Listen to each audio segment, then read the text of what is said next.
up? How you guys doing? Alright, today's gonna be a fun one. I do apologize for being late. I ran to the store, in the process of running to the store, ran into traffic, and then so on and so on. But I am here now. Go ahead and close this window out. Grab this link for you guys. Alright, so let me see here, Oh, there it is. What's up, Fletcher? What's up, Seek and Find? Who else is here? What up, Chris? How you doing? Ali B, what's up? What's up, Sean? Let me see. I think that's it for that. What's up, Charlie? Okay, so today's gonna be a fun one because I'm not sure if you've noticed. Pretty much every stream, the next stream is loaded with more of the last, but a little bit more progressive. I hope. We kind of, I probably watched the most important presentation I've ever watched in a long time in regard to the fact that I really saw it's not just NASA says these numbers and artists just draw it up and make it all cute. Yesterday Bernie showed you a very basic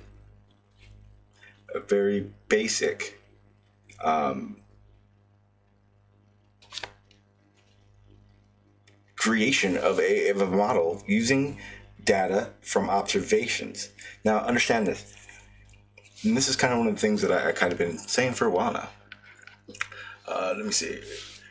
Fletcher says, I hope you're not going to get a copyright strike. You can get it just calling me Fletch. My mom is only... Well, why could I get a... Damn dumbass. Okay, so... what was I saying? See, made me lose my chain of thought. Think, man. Thanks, man. No, I'm just kidding. And with that, it really does show you what it takes to know where you live. What we did yesterday is so minuscule. Again, we used just the Earth and just the Moon. Even the Earth was in a variable that it's not even normally in because it's not stationary. But the crazy thing is that you saw how he entered the data that was out there. I mean, it's out there. It was already out there, and all we had to do is retrieve it. But still, there's technical issues. There's you run through a code differently, or you miss a decimal, or you miss a comma here or there. It's not simple. But the most important thing, the one thing that matters the most, is you need the data to enter into that simulation to be able to visually see what you've observed as it working together. Now, that means you would obviously need multiple observations that would probably need to be explained to a certain extent, and then work with something else that's happening. Because again, when we're looking at that horizon, we're trying to figure that out, and you got to think about your the atmospheric, the optics. Yeah, Chris, you do have to watch out for that, but it doesn't change a lot. But anyway, it's here nor there. And just in general, it's a really good eye opener to the fact that it's not just here, take all these numbers, color them in, and stay inside the lines. It doesn't work that way. Again, I've been a very strong component to the fact that I do believe that NASA does sell the shit out of space, but they need to. What agency doesn't want their employees, or future employers, better yet, their future employees, to want to work there? I mean, a lot of scientists and engineers become scientists and engineers for the opportunity to work there. But again, I know a lot of you guys are gonna say, hey, NASA's they're the elite and $59 million a day. Well, if that's the problem, then we're in the definitely wrong place, because NASA, or let's really be clear, because it's not just NASA, it's a bunch of space agencies get paid the least when it comes to government funds and taxpayer money. You want to know what gets the most, though? Military. The military makes a shit ton more from government, our taxes, contracts, bidding and stuff like that. They're the ones getting the big dollars. So why aren't flat earthers more worried about that than NASA themselves? Because for one, NASA wants to send people up there. The military wants to send missiles up there. Why are we worried about them? That seems odd to me. Seems like we should be definitely worried about that. But we can sit over here and yell at the guys with the cool name in the history of sending someone to the moon. They're getting chump change when it comes down to the money, the realization of the money part of it. Chump change. I looked into a lot of those numbers because I really wanted to know what NASA was doing. And again, I fully believe that NASA and the DoD might as well be one. They're not one in the sense that they will never work in the same building or probably ever admit to it. But I can tell you now, 90% of all the space, like the what do you call them, the rovers and the rockets with that repair satellites, and better yet, let me be more clear on it, because I don't know about it right now, and I don't want to speculate as much as that. I've already seen the paperwork and the DoD's classified information for this. The Columbia missions, all the Columbia shuttles, those were all built and primarily paid for by the military under guidelines. The guidelines were that the space shuttles had to be built to their specs so that at any moment they wanted to use it, they'd be able to. And I know that's not proof for, a space military, so to speak. But what it is it definitely shows, and in the documents that I was reading, it definitely shows that even before that situation, they've had a very close relationship when it comes to what do we want to do in space. Let's make sure the military stays just right behind us, but let's make sure that if something happens, they're there too. They've always been there. There's been over 66 operational space forces that have worked in the military.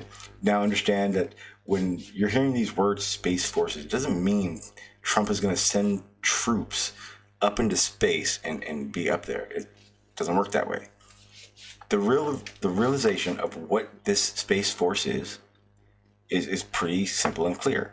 Anytime now, especially now the technology is the way it is, there's a very, very big worry for hemp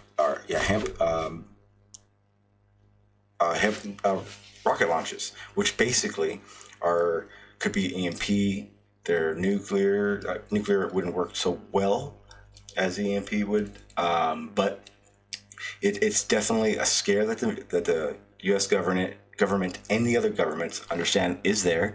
That are the higher up you can get that trajectory of a missile, the faster you'll get to your target, and with the good opportunity that they won't see it. So with that scare, now that we know that Russia and the United States both have blown out of the "we will be nice with nuclear war" treaty. If you didn't know that, go ahead and look that up. Yes, Trump and Putin have decided not to be friends anymore, and the treaty that made sure we played nice we're no longer part of it anymore. As far as I remember, when I read the article, Putin had made some, we'll call them very soft threats, but I don't think it's going to lead to anything, but you never know. Those treaties are there for a reason. But that's here nor there. That's a really good military conspiracy one that we can talk about. I know there's some flat earthers here. And if anybody's seen Chris, I'd love for Chris to show, because I kind of challenged him to a one-on-one debate with stipulations, because what Chris has decided to start doing now, instead of what I thought it was a pretty good idea, where he just goes around and bounces his ideas off people, he now goes into panels and tells people how wrong they are and how right he is, and just jumps into chats and trolls. It's kind of odd. I think it's more him getting frustrated that he's realizing his ideas aren't quite as clear as he thought. Also, I want to get into this too. That the two boats were on the one being obstructed by curvature has actually gotten a little bit bigger. I sent that video over towards Riley, like I think I told you guys before, and just to recap for people that didn't know, I sent that clip over to Riley. Riley sent it to Ranty, and they both went at trying to, I guess, debunk Dazza. Dazza's the guy who made that observation that we were watching. Dazza, the cameraman. It's in my description of that one. That was 2 streams ago. So number 27. Well, luckily for me, I actually got a hold of Dazza. Right now, Dazza's out of town, but he's going to give me a call, and most likely me, him, and Roy will probably be getting all the real good hard data, so that we can come with a presentation that will just crush Riley. Now, here's the problem with what Riley's doing. What Ranty and Riley did is exactly what I was trying to tell people not to do. Oh, while I rant, I will put the link out there right now. Let's get that going. Remember before when I said about all these hoaxes, and you guys, and a lot of people, not you guys, a lot of people just jump at it's a hoax? Well, Riley and Ranty did the exact same thing, because within hours after I had streamed and then messaged Riley, Ranty had already gone live, and then Riley had gone live and talked about these things. Now, while he's also, narrating his explanation, he's also writing me DMs in the Discord server, which I'll show you guys in a second. But what ends up happening is he makes some very bold claims. Now, what scared me and what made me realize right away that I was getting myself into something that was very easy to finish was the fact that right away he instantly said 3 things as claims. Didn't just say it. He made sure it was known that his claims were correct as well, but they're not. Let me see if I have. I know you guys are going to hate this, but I'm going to go ahead and pull that up real quick. Or actually, I'll pull a screenshot up, and then we'll talk about that a little bit, because there's another aspect of this situation that's kind of tall-telling about what I thought I would expect once I actually got a hold of Riley. And I'm not quite sure if he realizes they're screwed, or he really has a case of FEADD. I'm not really sure. We'll find out though, because I'll show you guys what I'm talking about. So like I was saying, I'll give you guys a couple of the explanations they gave to me, or Riley gave to me. And this is prior to watching Ranty's, which I actually didn't watch until today, luckily, because right off the bat, I saw the title of Ranty's, Google searched what the title was, and the first 2 minutes, Ranty made the claim that that's what was happening. And when you go look up what I think it was like a back row tide or something like that, I forget what it's called, but it's basically a tide that has a wave rather than a huge swell. It's a bunch of waves, right there. Okay, so that obviously isn't it. I can kind of give you guys an idea what I'm talking about on that. Let me go ahead and get my folder going. I didn't even think I was going to share anything, so. But what's up, Ali B? What's up, Jerome? How you doing? You guys able to? Okay, cool. Hey, Sean, how you doing? Good, check. Hey, Sean, how you doing? Really good. Yeah. I was gonna go live again last night, and I'm sorry, guys, I didn't. I'm not gonna lie to you guys. I was extremely hungry and extremely tired when I was done, and like I said, I was like, I told you guys, I was like, I'm gonna come back live and then show you the Soundly debunk, and I remembered that, and I went, oh crap, get that shit uploaded now. So if I uploaded that, if you guys haven't seen that yet, go check it out. If you have, let other people who haven't experienced the, I guess, a FE win, I guess, right? But yeah, check that out. It's fun. It's fun video. But back to what we were discussing, and it was the explanations I was given by Riley and Ranty.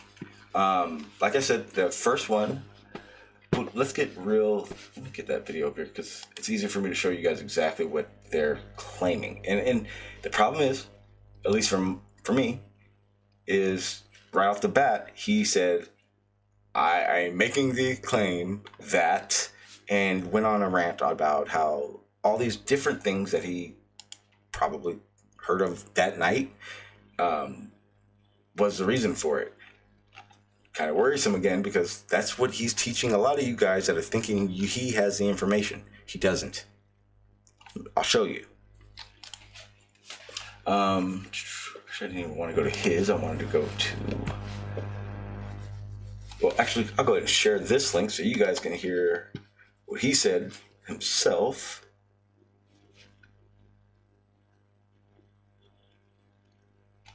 All right. What's up, Seek and Find? How you doing, sir? What's up, everybody? You can hear me? Yeah, we can hear you good. I'm trying to get everything moved around. You guys go ahead and talk if you wanted to. I'm Cool. trying to just getting some screens up and sharing a couple links.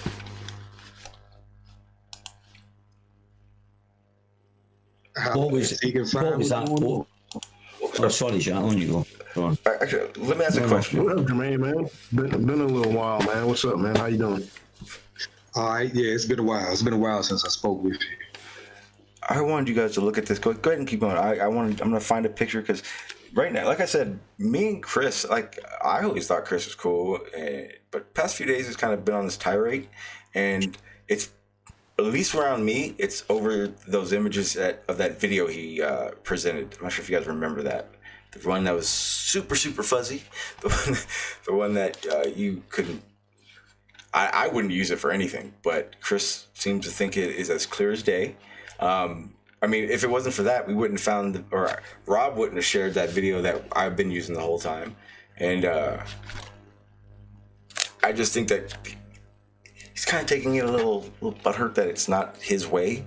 So let me get that real quick. Go ahead, guys. Go ahead. I think, Sean. I think it was the way he's drove him a bit hard in that, and there was a bit of over exaggerated criticism. Yes, it was a bit fuzzy, but you know, we've been presented with rubbish like that, and I think I got his point because sometimes it gets frustrating. I've been there. It gets frustrating.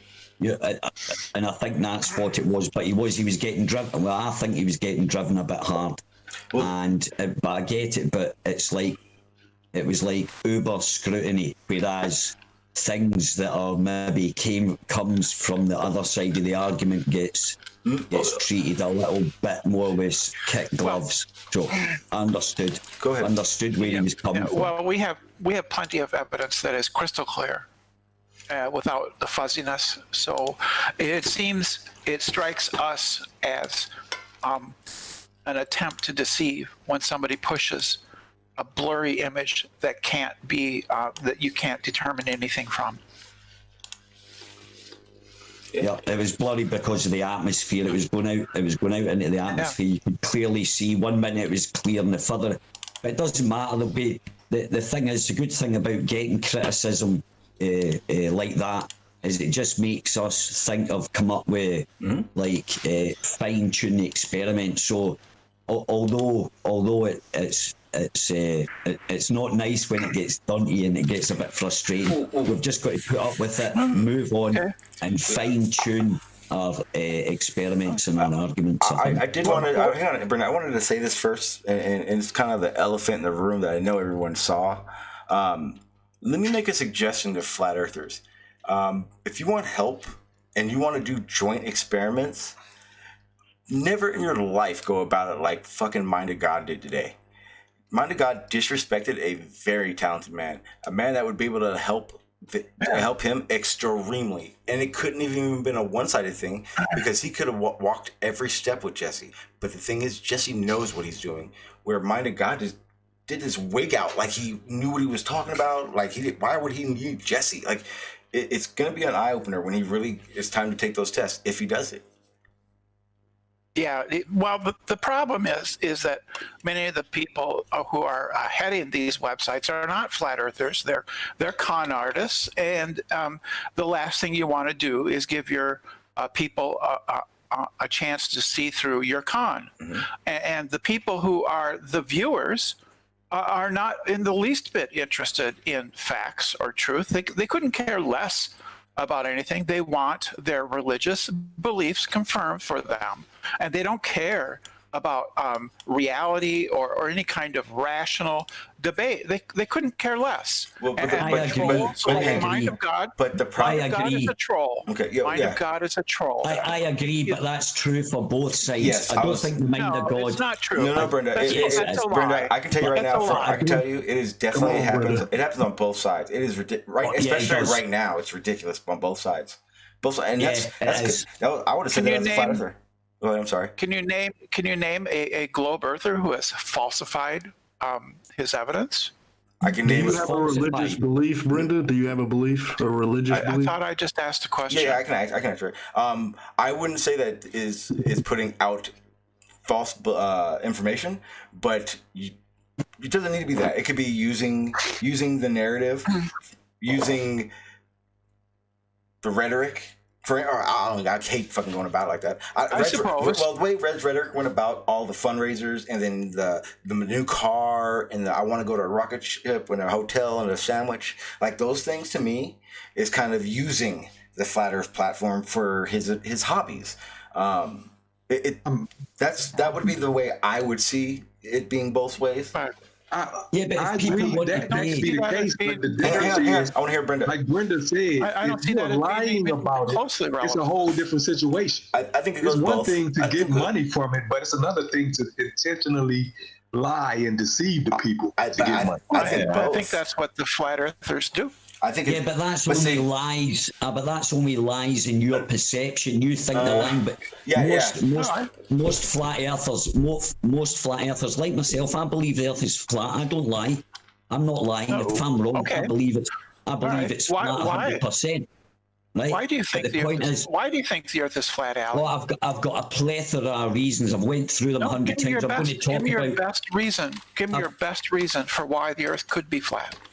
This hasn't started yet because Sean's still going through some stuff. We're just having a little chat, and now we can get into a discussion later on. But we're just having a chat. I'm gonna find this. I'm gonna find this photo. But free flow for right now. I can tell you off the top of my head. My best reason for believing the Earth is a globe. It's coming good for you. I don't understand. Yeah, I know. But I don't think you're daft for believing that. I don't think you're daft for believing that. Well, you should. If you think you're daft for believing in a ball, why should I? Yes. I don't think. Hey, listen, Brenda. Listen. Let me get this straight. I don't think people that believe in God are daft. I don't think that people that hold beliefs are daft and stuff like that. And I don't see where you lot come off thinking that it's even logical to think that because someone's got a belief that they're daft because you don't agree with them. So what? Big deal. It's not about These are idiots, man. These are idiots and clowns, and you don't actually realise how you're behaving. But there you go, on you go. It's just to me, it's just entertainment. It's a great study in human nature, man. I tell you. Yeah, I don't think belief in God is comparable to scientific facts about a belief is a belief. What is a belief? What is a belief, Ali? It's a belief. You've got belief in the science is correct. You've got belief that man is capable of that we actually perceive the whole reality, the truth of nature, or the what is the actual what is. And you've got the arrogance, just like scientists, to think that you have got it sussed but far from it. That goes totally against the logical thought. It's thinking it's the end. There's no more to learn. But they don't think That's there's an crap. Number one, I don't believe Right. that. And number one, I don't believe that. So don't tell me what I believe. And number two, you haven't Well, told you me act- what belief you is. act You like just it. told me. You act like you talking absolutes. Ballers talking absolutes. No, Flat I earthers don't, never because do. we don't. Yes, you do. And there's not No, I such thing don't. as an absolute. I don't care. Yes, of course there are. You know. But the point is, I would like to know what you think a belief is.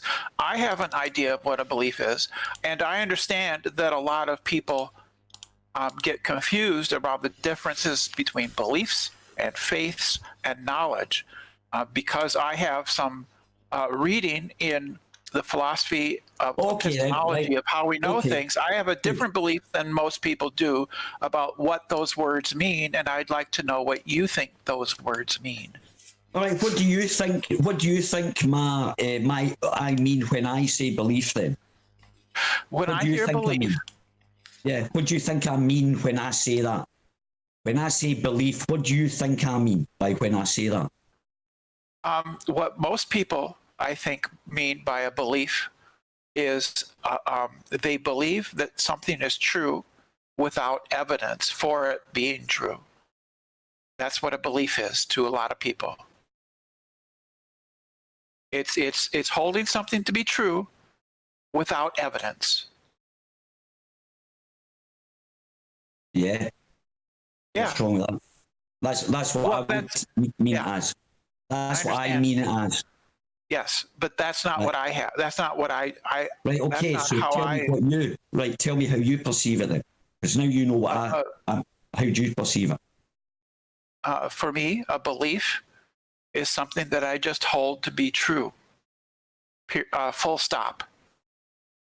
All right. So you miss out without evidence, but Correct. So once I have evidence for something, then it is no longer a belief. It is knowledge. So that's what knowledge is. Knowledge is a belief that has gone through a system of justification, and that we now, under that system of justification, hold it to be true. So I could believe that the moon is a holographic projection, and it could be false or it could be true. But if I believe that the moon is composed of old rocks, that it orbits the Earth, right? It has a certain diameter and distance. That would be a belief, and that belief, it's a belief that I hold to be true, and is in fact true. And well, then what that happens? becomes knowledge. That's knowledge. So then I can say, I know that the moon is made out of rocks, regolith they call it, and orbits the Earth, and has all the other usual characteristics. That's what I mean by those words. Oh, okay then. Okay. So how do you actually verify the information? How do you verify the information that you are receiving is correct? How do you actually verify that? I would need to justify those sources. So I would, if for instance you told me that you had a German Shepherd dog, I would give it a fair. I would believe that was true, And why and not? I would hold it as true because it's not an unusual thing to do to believe. I think that most people, it's not. I would say I would give it a high probability. So I count a lot of these things as probabilities. So I'd say, well, if you tell me you have a dog and his name is whatever, Spot, then I would probably believe you simply on your word, because it's not an extraordinary thing to have a dog and have a name Spot. But if you told me you had a ship that could fly you to the Mars in 3 minutes, then I wouldn't believe you, because I would need a higher level of proof and of evidence to believe that in fact it is true that you have such a ship. right? So if a it's a scientist- sliding scale. Yeah, So a scientist, yes. yeah, but if a scientist came to you and says, I've got a flying ship and it goes to Mars, would you believe him? No, not necessarily. I would need evidence. Would you accept photographs as evidence from a scientist? It would depend on the nature of those. If the photographs were of a ship that had technology for which nobody has ever heard of and which defies the known laws of physics, then I would say no. But if What it if it shows did? me What if just it did? What if it had it- all the tech? All the tech was, yup, it was no problems. All the tech was there, but it was a photograph. That's all he could show you. then he was a I would, scientist. if it showed me technology that is current for and valid for today, right? Then I would give it a higher degree of confidence that what he's saying is true, and then I might, for instance, check news or news channels like CNN or NBC or ABC or the BBC and see if there's any news reports on this. But I might have thing. if it's tech, yeah, I'll have access to the same tech as him. So why is it if I presented a photograph with the same tech and he presented the photograph with the same tech, I know for a fact you would go with the scientist. I was just wondering. Well, you might not have the same. Wait a minute. I was just wondering. I was trying to get actually, what you decide as knowledge and evidence. Yeah. So if the evidence was such that there's a lot of background. So if the scientist I might not necessarily have access to his tech because it could be very sophisticated. I could, an F-17 or an F-15 fighter jet is perfectly doable with our tech, but I don't have access to that tech. I can't build by myself a fighter jet or a submarine. I can't do that. So I don't see that as much of an objection. Let me cut to a chase here. The reason that I believe the recent images of the distant black hole is because I judge those scientists to be trustworthy people. And this entire system, there's an entire system of checks and balances where other people are checking their work and working together in large teams across the globe to produce that image. And so I assume that that they've done all that work and that they can be reliably trusted to have scientists produced it. Have scientists ever lied before? Yes. And they make mistakes too. For instance, a few years ago, we had the report of faster than light neutrinos, which was in Italy, and that rocked my world. And I thought, holy shit, this is something else. It rocked my world because it challenges basic fundamental facts of physics, and I withheld my belief, my assent, my level of confidence on that for a while. And as it turned out, that was a loose cable in their system because they went over everything with a fine-tooth comb and they found out, here's a loose cable, and this caused the error in our data. And other scientists, or people have perpetrated hoaxes, but the entire community of science checks those things, and over time, those hoaxes are uncovered. A good example of that would be Andrew Wakefield in vaccines and autism. No, shut up. Bob. Yes. Bob, make sure you turn that music down in the background, because if it plays on the stream, it will copyright me. So what's the story with? All right, if you want to go on vaccines, Andrew Wakefield is an what's the excellent story? example. Tell us the full story, Brenda. Of what? Of that or get scientist Bob there to tell us the full story that he knows about the Andrew Wakefield case. Andrew Wakefield falsified evidence, right? We know this for a fact now. It's been investigated. He falsified the studies that he submitted to a prestigious journal of medicine, and now his career is ruined because he lied. He lied. What? Every time you look down too long and you drift over. There's people. Yeah, you better mute yourself, Bob.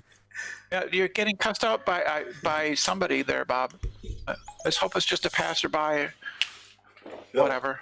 So, Well, he wasn't the only one that wrote a paper. There was 7 or 8 papers wrote about that, right? And there have been thousands, literally at the same that time.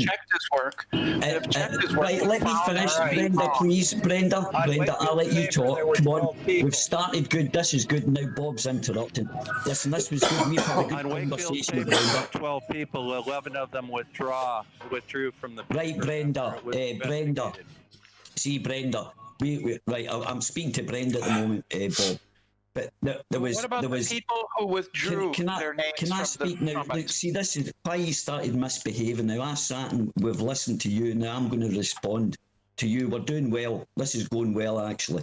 I'm actually just enjoying listening and discussing. But anyway, there was a load of papers written at the same time about that over the space of a year, right? Written about the same thing, and he wasn't saying it was related to autism. It was about the flora. It was about the intestines.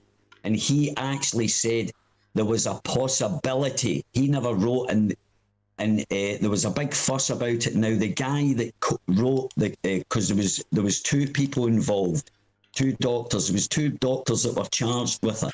Now, the guy that co-wrote the paper, he got exonerated 3 years ago. And that Andrew Wakefield never. And they were both involved, but the other, the doctor, and you can check this out, this is fact, that was blown all out of proportion. He never said it caused it. He said there was a possibility because of what was happening inside the intestines. It was to do with the flora inside it. And they specifically targeted him for some reason. I know apparently he collected samples of his friends' children, apparently, right? I did hear that, and I did think, well, you know, that was a bit. I must say that was a bit unethical. I think to do that. But if the parents consented to it, well. But as I say, as a doctor, I don't think I would do that myself. I think that's going over. Yeah. And certainly he should have got. But wait a minute, he should have got punished for that, right? He definitely should have got punished. But he got totally vilified. That guy got vilified, and then he turned into an arrogant twat now. But as I say, that's the 2 sides. There's always 2 sides to a story, Brenda, and the truth lies in the middle somewhere. But it wasn't. No, that's a logical fallacy. The truth doesn't always lie in the middle. Sometimes the truth falls on one side and one side only. In this case, Robert Wakefield falsified evidence. And he's guilty. He never falsified anything. He never falsified anything. Fraud. Yes. He never falsified anything, Brenda. Look at the story. Go and read the whole story. You're just taking the problem with you people is you always take one side that favors yours. No. Your side, yes, it is. And you think every flat earther does the exact same, but I certainly don't behave in that way. That is why I swapped over to a few things regarding flat earth that people still believe in, and I say is a load of crap. But that I used to think that it was, but through researching a bit deeper than most people, I find out I was wrong, and I admit it. And that is proof to myself that I'm being honest with myself. I don't need anybody to call me a liar or you're being dishonest or that. I know for a fact I'm being honest with myself. And yous lot clearly are not, just because it's either to fit in or you're frightened to actually stand up and be independent and speak for yourself and not be frightened of getting, losing all your so-called fake friends on the internet and stuff like that. Yous are cowards, and that's what that is. And that's why these discussions never go anywhere, is because you can't be honest because you're frightened of not fitting in your little groups. You're accusing me of lying. I haven't lied once. Okay, The so whole here's lot of yous. here's the actual facts. No, In the a whole lot of quote- yous. In a quote, no, it quote, in a series of articles starting this week, 7 years. And I after never first said you were looking into- lying. Be quiet. I'm talking now. I let you. No, I apologised. I never called you a liar. I never called you a Okay. liar. In a series of articles started this week, 7 years after looking into the MMR scare, journalist Brian Deere shows that the extent of Wakefield's fraud, how it was perpetrated, drawing on interviews, documents, and public data. Deere shows how Wakefield altered numerous facts about patients' medical histories in order to support his claim to have identified a new syndrome, how his institution, the Royal Free Hospital, Jesus, what happened to me? Yeah. The Royal Hospital supported him as he sought to exploit the MMR scare for financial gain, and how key players failed to investigate thoroughly in public interest when Deere first raised his concerns. He committed fraud. Well, there you go. It must be true then, eh? There you are. Well, No, no, that's that's it. not Yeah, what I'm that's saying. it. I'm not, That's it. I'm It's not over. saying it's true because some Right. journal Yes, it is. says It's true. so. I'll That's accept true it then. because it's true because there's evidence that Yeah, he I know, because you've perpetrated read it all. fraud. You've read it all, haven't you? You've read every single bit of it. So there you go. I believe you. It's true then. Right, next subject. Right, we're off the vaccines now. What next? Yes. You still drug dealing, Bob? You still exploiting the cannabis That's really uncalled for. business? Huh?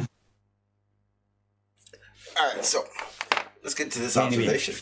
So Riley, There we are. like I was saying, Riley and Ranty have made their claims.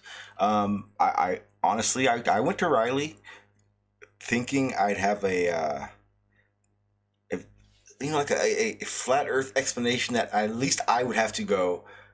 I would have to look into to verify it was right or wrong, and I pretty much knew what these things were, so I knew instantly that they definitely couldn't be the answer. Now, I know you guys hate this video, and trust me, I actually hate it too. So we're gonna get through this pretty quick. One of the biggest things that Riley and Ranty wanted to do was establish that. And what I'm talking about now is how they're talking to the viewers. They want to establish that if they can distinguish between a loaded ship and an empty ship, that could be the reason for this. To say that boat sat that low because it was loaded, and because he said that, and in the sake of not looking foolish, I wanted to make sure that I really did my due diligence for them. So I went to vessels.com. And at vessels.com, you can find any goddamn freightliner there is on Earth. It is crazy. But, long story short, I'll just show you guys what I came up with. I found the second boat, the boat that is actually hidden behind the substructure. This is it. Paula. So we have a very good reference point now because I actually see guys standing at that right about that little trestle at the top up there, and I'm going to, just because I'm being generous and I wish I was, I'm going to say 6 foot, right? Well, I did some measurements, and I at any time will more than willing to do it again on my little Inkscape. I'll do the little millimeter measurements with you guys. I do have them written down everywhere, so but I can tell you guys right now that here's a very important part that I think you would need to know about to, one, make the claim that a loaded ship could do with what we were looking at before, and that is the draft. The drought is what they call it. It's basically the amount. That's the draft. Yes, thank you, sir. Yep, it's a draft. Yep. It's the amount of boat that actually sits from the hull down under the water. And this is an extremely important aspect of this because it basically determines which of these cargo ships goes where. Because a lot of the bigger cargo ships their hull, their draft is a lot deeper. And when I say deeper, this boat right now, what you guys are looking at, it has a draft when it is fully loaded of 9.8 meters fully loaded. And that's actually right now. I mean, right now. Like I took it off the tracker about 20 minutes ago, and 20 minutes ago in its current trip, fully loaded, which fully loaded is...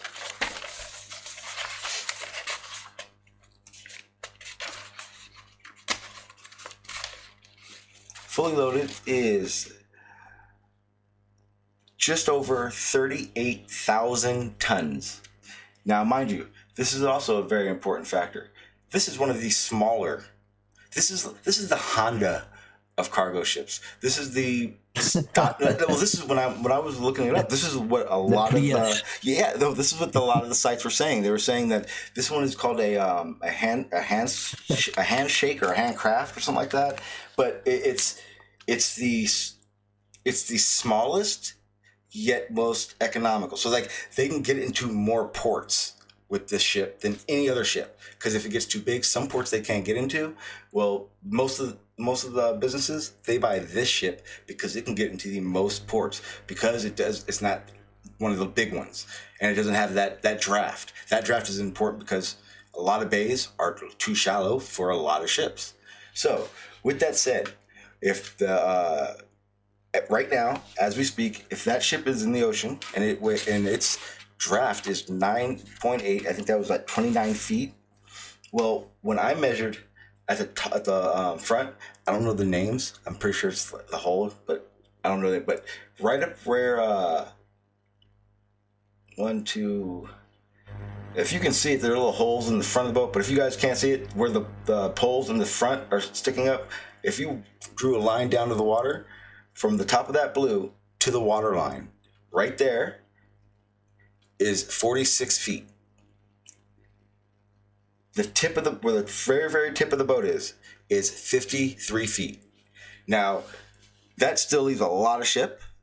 And I can tell you now, with the crane system, which are 65 feet tall, those numbers do not calculate to its sinking because of being loaded. Especially because, like I said, the max weight on these things is only 38,000 tons. And we're talking cargo ships that carry 300,000 tons. It's a big difference. So I'm going to tell you guys now, because it's also, I don't see any creases on that boat where it would probably sit really deep if it was that type of thing. I'm going to go ahead and say loaded or the boat that we can see the whole thing being unloaded, that I don't think that works. Ali, I was going to ask Seek and Find. I didn't realize he took off, but it's pretty clear, at least that from where we're at right now, that boat isn't that low because it's loaded. I mean, that's kind of that's kind of a little far-fetched to me. Yeah. 35,000 tons isn't enough to make a boat sit out of water and a boat sit down that low. So so Riley, that aspect. I can't believe they said that, Sean. That's ridiculous what they've said. I'm not gonna lie. It does get worse. I mean, I heard him say it. Now I heard him say it, and the other thing that you can tell by looking at that is, where are the gunnels of that boat? Yep. Oh, you don't. It's stupid even discussing what they've said. That's just dumbass, man. Are the gunnels underwater, Ali? Are the gunnels underwater? Oh, shut! I never said. Yeah, listen. The reason I'm answering I to would it. never ever say. Oh well, I'll wait till Sean's finished, but I have to say, I'll let you stop. I just say it right now so you know, and I'll let you have the floor. No. Riley wanted me to answer him. He wanted me to answer. To look at his stream and respond to it. He wanted me to do this, or he didn't say do this, but he does want my response. And because he took it to the live, I feel I should take it to the live so that people have an opportunity to see how I came to the observation and the conclusion that I came to. That's, to me, this is the honest way to do it, because I'm not going to just keep in the back in the DMs and act like, and make up my own little story. And again, Riley didn't. Riley screenshotted it and put it up there. So I feel this is where we're at. He's probably going to watch it when he can, and I'll watch his when I can. I mean, we did establish that our nighttime schedule is different. Sean, you actually put the data out, which is the correct way to do it. Mm-hmm. My observation that, look, the gunnels of the boat are not above water. This is clearly below the curve. The reason that we can say these things is that we're intellectually honest. Riley's and not. It's not below the promoting. Curve. He's promoting a narrative, and he can't say anything. And by the way, Allie B, I was in the car with my wife and child earlier. You can go fuck yourself. Now we're even, guys. Watch your goddamn mouth when you talk to me. We're even, guys. God bless you, my friend. Okay, guys, check this out. And Bob, like you said, I mean, I don't really need to do this because to me, this is insanely clear. But kind of in like the whole stroke of yesterday with the data and the model and the simulation, I kind of like breaking down why it can't be that way, because I did notice when I was a flat earther, and it was mostly because a Glober that could answer something was probably being asked 2 or 3 questions at a time, but a lot of things get glazed over and lost in translation. And so I kind of like doing the steps that shouldn't even need to be done, like the boat's weighed down. But I don't want someone to hear the boat's weighed down and think that boat weighs 300,000 tons. Sean doesn't know what he's talking about. You know what I mean? So that's kind of why I also like to do it this way. I don't see. How far away is the boat, Sean? How far away is the boat? This boat is at 12. Hang on. I have the number. I just got to make sure I give you the right one. I think it's 12.46. How would you know how far away? The guy Dazza. How did you determine that? The guy Dazza. Yeah, the guy Dazza. When he took the pictures, he actually went on that website I told you guys about, the fleet vessels or fleet something, and he tracked it. Yeah, he tracked it. Yeah. So that's how he knew the estimated distance out there. The furthest one is 12 miles, 80.86. I will correct myself if I am wrong. And so when you put that through the curve calculator, what do you get? How does it match up with what we see? Hey, hang on, Brenda, hang on, because I'm just asking. Because Riley did that, and I want to show Riley doing that because Riley debunks himself. Yeah, he can't add. I mean, come on, the man can't do math at all. I'm just kind of curious about a statement that was made a minute ago, if you don't mind. Somebody said that boat's not below the curve. I'm curious as to why they would say that.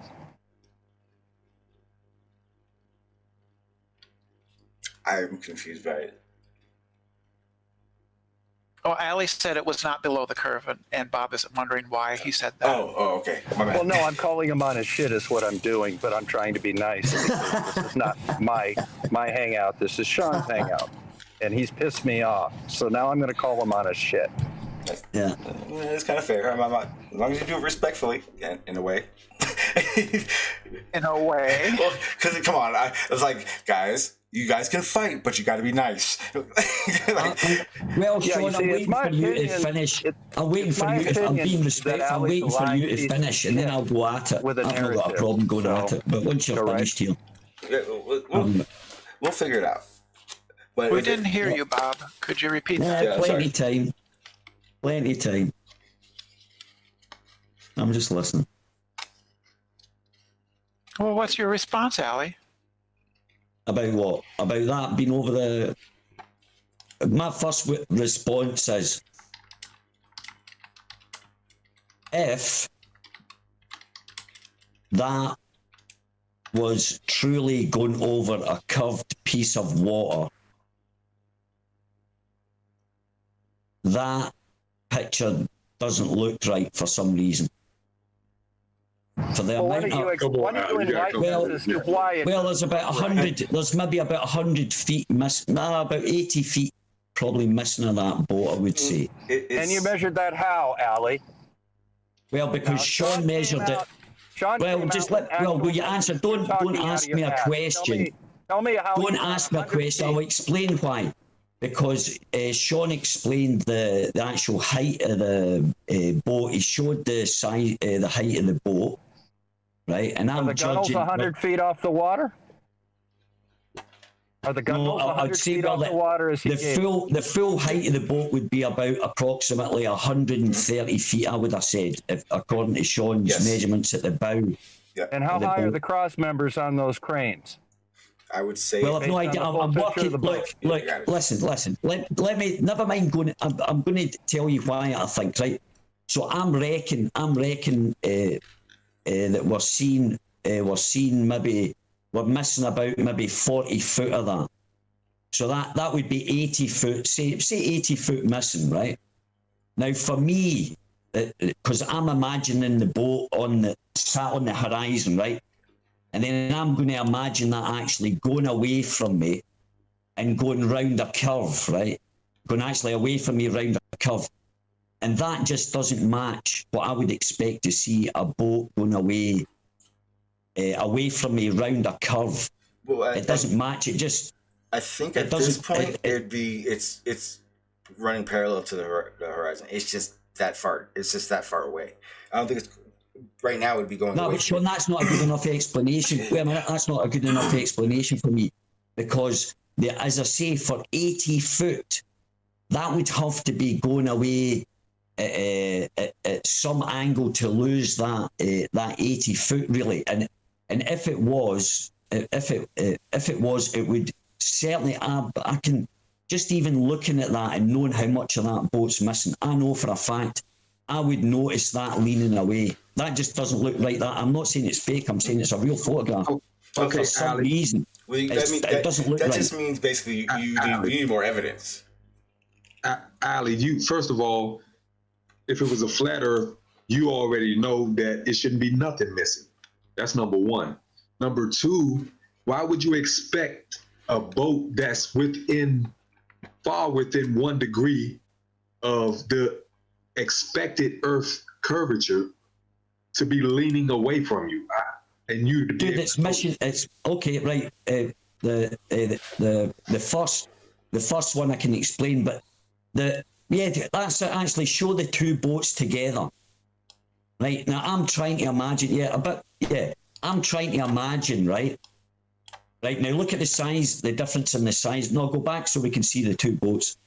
Right, I'm thinking the difference of the size, right? Now, I'm imagining that boat going away from me over a curve, and it's going to look... Wait a minute, what would you expect to see? It's certainly not what I'm seeing there. Well, what would you expect to see?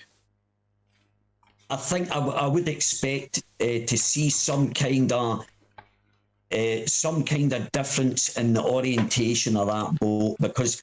Look, look how much is missing from that, and for that to be missing, there's something other than the curvature. Well, what would you expect? What would you expect to see? Well, I told you, if it was a curve, I would expect something different in the orientation. Well, yeah. What would be the difference? Off the vertical, I would certainly expect something like that, but there's nothing there at all for the amount of boat what do you that mean is off missing. The vertical? What do you mean by that? Do you know what vertical is, Brenda? Yeah, up and down, but I don't thank see you how very that much. relates. Well, there you go. Off I don't the see vertical. how that relates to this. Do you understand? Where's the hull? Where's the rest of the ship? Where is it? I can. Well, see, you'll poo-poo this, but I'm suggesting that the light from that horizon there is getting to your eye before that, and it's washing out the bottom of that boat because it's so far in the distance. It's not washed out. What are you talking about? There's no mirage going on. No, not a mirage. I never says a mirage. And Brenda, I never says a mirage. I says you're getting the light source that is closest to you before you're getting that picture of that boat behind you. That's what are you talking about? So the light from the horizon travels. Yep. What are you talking about? The light coming from the horizon travels faster than the light that comes from that boat in the distance. Cut it out, man. Cut it out, man. Go ahead with that, Ali, man. Come on, man. Don't do it to me, man. Come on, man. Don't do that to me. Well, you don't understand how light travels light through a from medium. the- Then Yeah. you're I clearly do showing your understand. ignorance. I do You're understand. clear- The light Listen, from you the are horizon clearly travels showing. at the same speed. No, it doesn't. Light slows Yes, it down does. going through a thicker. Light slows down going through a thicker medium, and when it comes out the other end of that medium, it comes back up to speed of light. But Wait. whilst it is traveling through that the thicker medium, it Yeah. will be going Okay. slower. End of So story. what does the speed of light have to do with it being obstructed? Because clearly the see light that you're getting, obstruction. listen. The light that you're getting from the horizon is of a higher intensity than the light that's coming from the back, How does that make the ship disappear? because it's washing the colours from the bottom. Because see the horizon. Yep. It's not washed out. It's completely obstructed by. Listen, I can see waves on the horizon. You are receiving the light. Listen, you're receiving the quality of light coming from the horizon is a lot better, and the higher an object comes above the horizon, the more chance you have see. But the closer it gets to the horizon, it will be washed out with a closer light source. Even if I'll accept that. It's called Rayleigh scattering. Yeah, that's fine. That's what it's called. That's great. It's not a mirage. It's not a mirage. I'll accept as stipulated that. It has nothing to do with why the rest of the boat is missing. Yes, it is. It's because you are seeing the horizon because the two light sources. You've got a light source coming from the boat, and you've got a light source coming from the horizon, which is clearly only about 3 miles away or something, maybe 4 miles away. That boat is 20 miles away. So the intensity of the light coming off the horizon is way higher than the light that comes off the other light source. And when, as you well know, Brenda, Rayleigh scattering is when two light sources come closer together, they'll wash out and you won't be able to discern. Yeah, that has to do with the ability to distinguish distant objects from each other. Exactly. It has nothing to do. Yes, it does. Nothing to do with obstruction. It has Brenda, nothing the to do light with that at all. source. Listen. The light source coming from the horizon, which is a lot closer, is interfering with the light from the bottom of the boat that is a lot further away, and that's why the horizon's shown up the way it is. Always first. Always. Always What are you talking about? So that doesn't make any sense. That's explained. That's how light. No, it's not. That's how It light doesn't works. explain anything. It absolutely is. What's up, So Dean? you're How you saying doing, the sir? light from the horizon. Yes. I think Sean wants to say hello to Dean. How you doing, Dean? Hi, I'm doing very well. I just wanted to come in and show. I just wanted to show exactly what's going on here. Yeah, of course you did. Fantastic. in terms of, wait a minute. Let me just present my screen. It's all right, Ali. I'm not wanting to attack you. I wanted to show you that I can produce exactly the same effect with obstruction. But the one thing that I can't do ever is simulate a phenomenon that you're on about. Now, I would be able to accept that there is a thin layer of diffraction that can happen based on the light being very close to the water's surface. But that would not hide mass, volume, basically. So I built the world's biggest shipping container, which is here, which I think is about 1,000 meters long. But with it going over here and then going out of sight behind something. Now, if you can see my screen, that's nothing to do with light getting short or anything. I'm reproducing exactly the same thing that we're seeing on the YouTube video. But guess what? This thing, really simply, is just going round, wait a minute, I'll show you, the world's biggest curve, which happens to be Earth-shaped. And the phenomenon matches completely. So at least you have to concede that this is a possibility of what's happening, since I can show you that it's matching it perfectly. And this is the radius of the Earth. That is the size of the world's biggest container ship, to be honest. I think it was called well, it's not a container ship, a gentle giant, but I put containers on it so we could see its height. Do it again. Can you share, Sean? Can you share Dean's screen? Hit his icon, Brenda, in the chat. Hit his icon and it'll come up for you. Yeah, there you go. Yeah, go on then.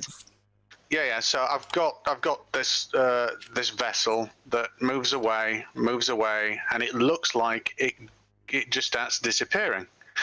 But here, it's still got mass. So I can switch to wireframe and see that we can still see this huge shape of this object, but it's hidden behind this object in the foreground. This matches exactly the video that you've been shown. All right, here's a thing. Here's a thing then, a wee thing for you to do. Yeah. Can you actually do it like side on, yeah? So you're actually looking at it side on, so it's going across the frame, yeah? Well, yeah, but this we can see Right, the and frame then here. if you drew a straight line, if you sort of zoomed out and drew a perfectly straight line across it, see if we could see it actually curving. You won't. Well, okay. So the question is this: at what altitude can we see this curve? Because we're actually looking at something the size of the Earth here through a 36mm lens, or might be more actually. I'll tell you in a second. So we're actually looking at a. Oh no! I'm looking at a telephoto lens at 191. Now, if I was looking at the human eye, and someone could correct me, I think that's 36. We're looking at this now, and we can see the ship in the distance being, you know, tiny but occluded. Now, this is probably the vision of the human eye, the field of view, and I can't see curvature. However, the question is, at what altitude should I be able to see curvature with the human eye? And the point is this: I start this camera out on, you know, down at, I don't know, 2 meters, and then I just start going up and up and up, and I keep going up and up. And about here, I can start to see curvature. Now, the height that I'm at the moment, wait a minute, I shall tell you. The height that I'm at is a staggering 17,000 meters, so we can call it 18,000 meters. So at 18,000 meters, with the naked eye, with the field of view that I've got, I should be able to discern curvature. But obviously, if I bring it back down to, I don't know, where do I start? 3 meters high, not a chance in hell. I suppose I can slightly, because it's a computer screen, I can see that a pixel steps. But if this didn't have pixels, this would just look completely flat to me. Hey, how you doing, Carlos? You have to add air pollution too. Oh, well, that's it. Game over then, isn't it? That's it. We can all go home and get on pretty with it. much. I mean, Well, no, I'm interested in your take on it, Ali. I'm interested in your take on it. Well, it's a drawing, isn't it? I would be more impressed. I've got an idea for there's a lot of complicated experiments, but I've got an idea for an experiment which I will be conducting sometime this summer. So, but and as long as it doesn't include Rubik's Cube. I'm going to find out exactly well enough, because I'll have the whole summer. I'm going to find out exactly where boats disappear. I've got a boat and all that, so I've got and a few other bits and pieces. So I'm actually going to do some trials on some days and just basically have a camera on a boat and just get my mate to keep driving the boat, get it GPS. And just see the distance it kind of refracts. I'm actually I want it to start refracting or start changing in some way and mark that distance, and then go another day and try and find out if there's a mean distance that boats start or you start getting reflection or refraction. I'm going to try and discover it. Can you still see my screen, mate? Can you still see my screen? You never listened to what I said. No, I did. And this is about exactly what you've just said now, because I think it's a good idea. But I just wanted to show you something that I created earlier today, because I just thought it was fun, basically. So I used a game engine to replicate refraction at distance to see what it could do based on angle of the camera. Now, this is, for all intents and purposes, doing exactly what refraction does. So, and it's very easy for us to see here. If I go up, we can see that there's wait a minute. We see that there's a glass object there, and that's one level of refraction that's happening. Now I can see that that's doing something to the table when I look through it. I can also see that it's altering that wooden sphere, and I can see that it's kind of, you know, moving the chair slightly. But what's more interesting is this volume that I set up here, because I set this volume up to be atmospheric refraction. So if I get to this side, and I get down here. Now, can you see what's happened to that table based on this refraction? And if I move to the side, that table's actually a lot lower down than where it is. And this is just simulating laws. Well, it's actually simulating a lot of things with linear interpolation, fractal and noise and all this kind of stuff. But it is to simulate what refraction does, basically. And it matches refraction and how it works pretty decently from this point of view. And I just wanted the ability to be able to walk around and have a look and look down at it. Yeah, that looks like a smart little program you've got there, actually, Dean. Well, it's a game engine, mate. So I'm used to working in game engines. So I created the shader with a node network and that kind of thing. But most of it comes with this. It's just Unreal. It's called Unreal. It's pretty cool. It's free. It's free too, I think, isn't it? It is. Oh yeah, no, it's absolutely free. And for architectural visualization work as well, it's free. But I just wanted to know, because it was a question for me really, is based on what angle when I look through this medium that is fairly fixed. I mean, if I don't know whether you can see it here. It is a block.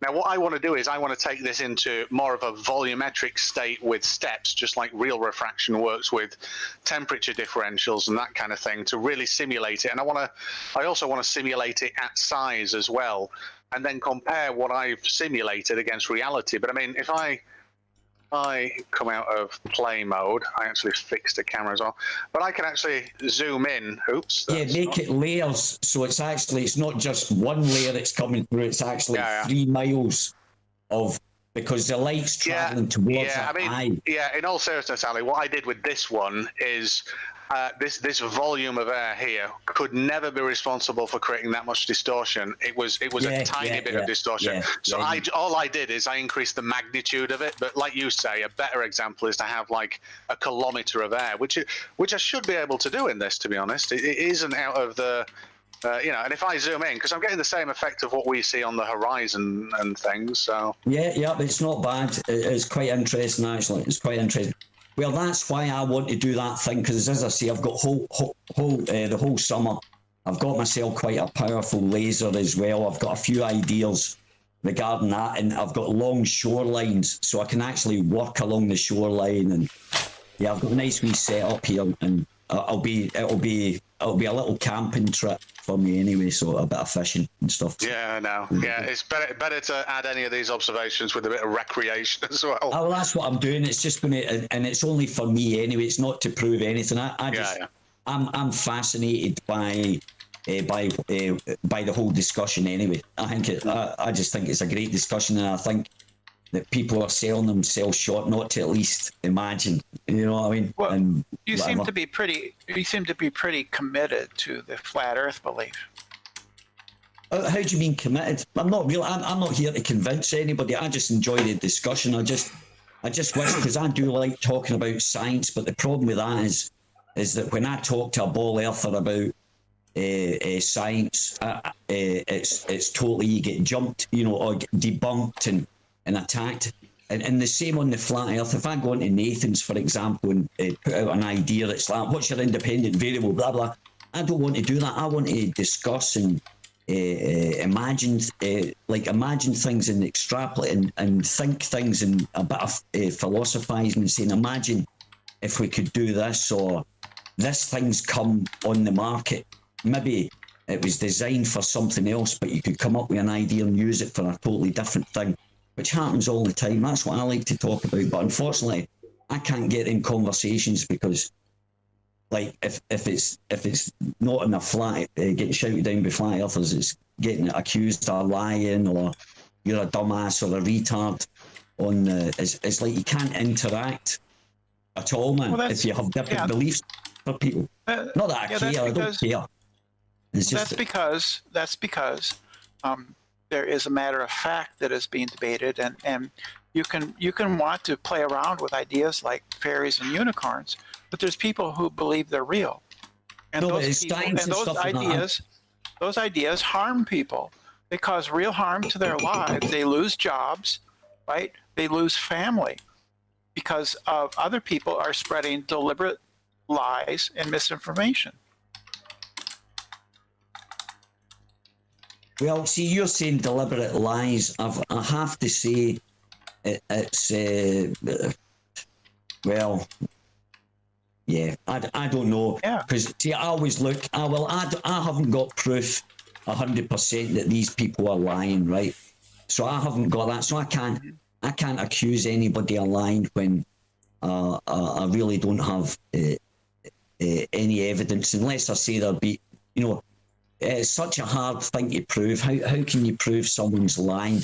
So I prefer to think of the good in people. And as I say, it's a bit sad when people lose, because I have heard that they've split up with their families, lost friends and stuff like that.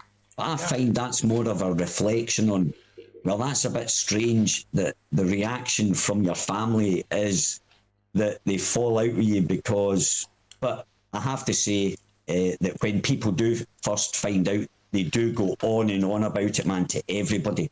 You know, and people get sick hearing about it. You know, I get that. That's why they become belligerent. The flat earthers become belligerent and violent. And that's why they. No, not violent. But I was belligerent, but I was never violent. Some people are, yeah. But some people have. For instance, Poncho Pete attacked somebody with a knife.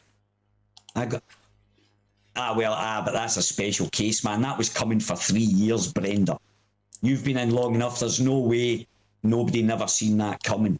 That was a train wreck waiting to happen. If you remember, I remember when that person you're talking about first came on the scene and stuff like that, and then it's went a bit fruity. Yeah. That's not an example of a normal flat earther, Brenda. Come on, you lot go to the extremes, man. We're not all like that. He was an absolute hero. He was an absolute hero of the flat Earth movement for a long time. Yeah, well, that's true. It was mostly because of personality and stuff like that. And people, and I do agree, people do get caught up in cults, and I do find it fascinating. Yeah, I consider flat Earth to be sort of borderline cultish, because you have to deny the reality all around you every day. You have to deny that gravity exists. I don't think it's about, and that's an everyday thing. I don't think a cult is denying reality. I think a cult is where you blindly follow someone and give over your critical thought. That's a cult, not denying reality. I think the cult, that's the worrying thing about it, and I see that on both sides. It's the same on both sides. Not prevalent, but there's some bad behavior. They go by gut feeling instead of actual research. Yeah, but there's a lot of ball earthers that don't know their science as well, and they don't know what they're meant to believe. You know, and they don't know what they're actually Unfortunately, Ali, I think you've got a bigger sample size to call upon to say people are cultists that are ball earthers than we have the opposing. So, I think you would be more correct in saying you've got a lot more cultists than we have. Oh no, I mean I'm talking internet thing. I don't need, most normal people don't attack you and things like that out in the real world if you tell them you're a flat earther. I've not had that reaction. I had one of my friends got really angry about it, and I was like, whoa, and I'd known the guy for years, and he got really triggered, and I wasn't like forcing it because I was calmed down. I was, I went through, I'd been through the, flat earther.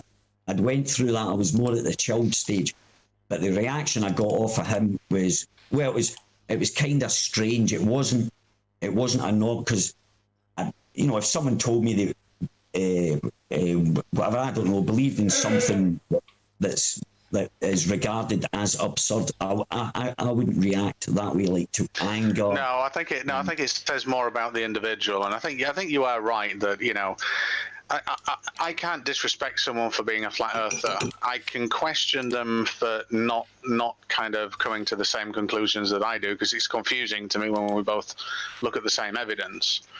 But yeah, I'm completely with you. I don't think, there's a lot of animosity, and there doesn't need to be, because in all honesty, whether the Earth is a sphere, which, by the way, for the sake of it, I 100% believe. Or if it's flat. Always got to give the disclaimer. I'm a ball earther. Yeah.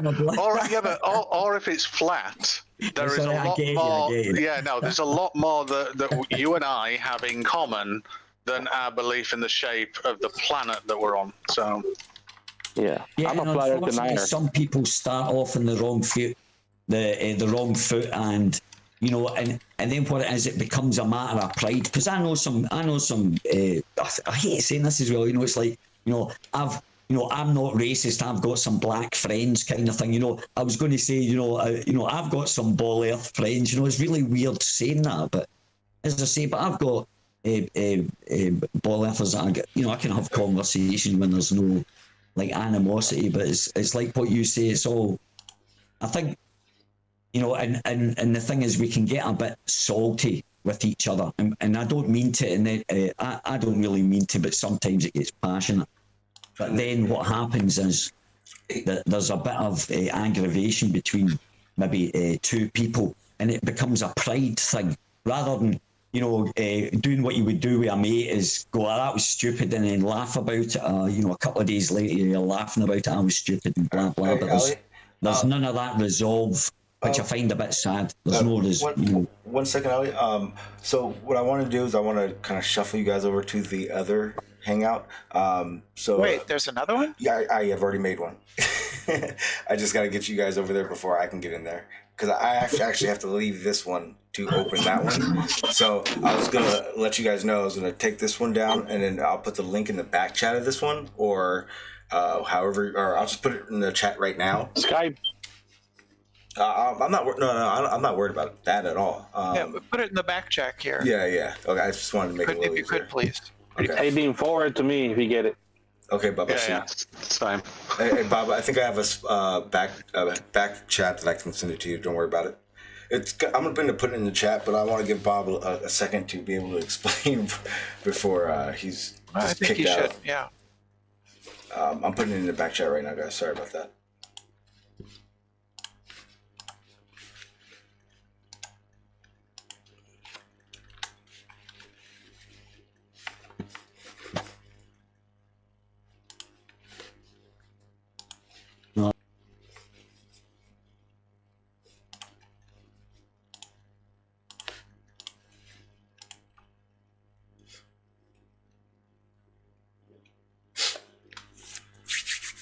Awesome. That worked actually pretty damn smooth. Let me see. Bob, right now I'm looking for yours. That back chat we have, so I can get that to you. And we'll keep the hangout a secret for as long as we can, so you can get a good opportunity to get what you got to say out. Oh, perfect. I'm not sure which one this is. I think this was a couple weeks ago, but the hangout's going to be there. You'll see it in the back chat. All right. Hopefully they got the link in that back chat. And Yeah, I can see it. okay. There they go. Let's see if I can get the pesky picture back up. And I'm not gonna lie, a lot of the reason I wanted to do this, because I mean, of all the evidence that's been presented, Dazza the cameraman, I mean, I think he's got one of the best evidences that I've ever seen. You know, when it comes to clarity, what you're looking at, and any phenomenon that could be involved you'd be able to notice it here and take into account. But there's a lot of stuff going on, and it's definitely for the globe. Well, we can keep going. I'm not really sure what's going on over there. Bob's got the link out there. He just has to find it in the back chat. I know he's in the room, so he just has to find it. But this is matter of fact, while we wait, I'll go through the other explanations, and Brenda and Jermaine, you guys can hear the fun. Okay, so obviously, it's definitely we've ruled out a loaded cargo ship. The next claim, and these are claims. I'm not certain for him. I'm not saying that he said it they were and he didn't. He did tell me these were the reasons. There's a thing called a bore tide. Imagine a flash flood. in the middle of a desert. Well, this happens in shallow bays and at the river mouth of rivers, and these tides run down the river. I mean, people go to these places for that reason and surf these inlets for miles on end. Do you know about them, brother? If you wanted to add to it, I know very little. I don't know much about it other than what I've seen certain YouTube videos. There's one in China, particularly that is incredibly large, and there's others too. They're amazing to watch. I live in the Midwest, so we don't see tides. So yeah, I mean, but in fact, I think that one in Kuitang in Kuangtang, it actually has killed people. Oh yeah, because people get too close to it. Yeah, that's dangerous when you start getting that much froth.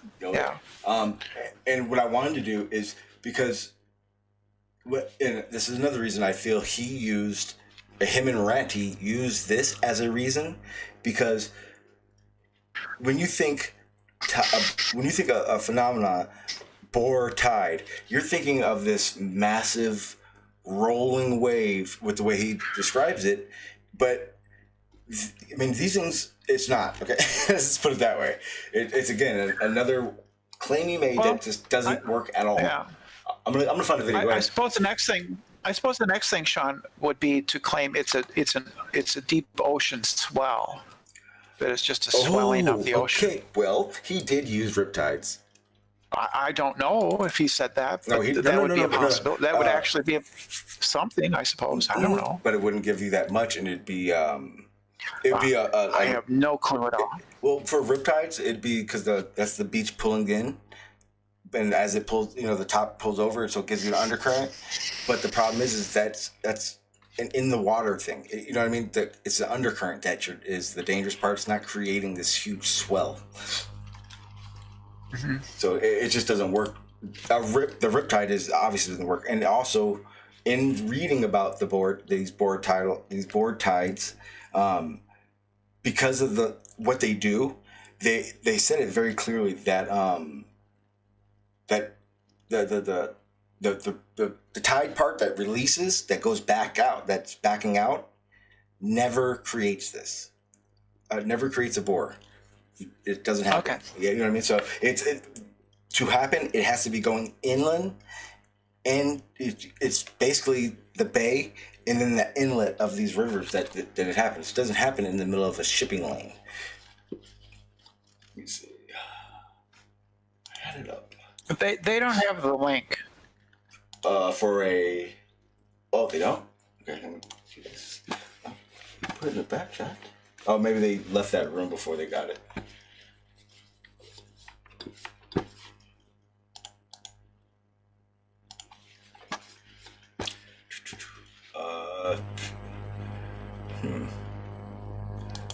Damn it. Bill or Bob, Bob, you didn't get one in the back chat? I posted it in the Skype chat. Oh, I don't have Skype. Oh, I see. Okay. There we go. There you go. Okay. All right. Who else was in? Oh, is that it? I think we're missing Carlos, but I didn't see them in the chat saying they couldn't get it. So I think they should be all right for now. Yeah, Carlos, if you guys are still here, and you guys can't get in, just message in the back chat that we were in, and I'll put it in there, or say something in the chat, and I'll give it to you. All right, Baba, we got you in here, man. Well, thanks, guys. You're on a secret mission. I appreciate the support too. No problem at all. Did you want to add to it? I'm just gonna pull up what a bore tide is, so everyone can understand how what we were observing has nothing to do with.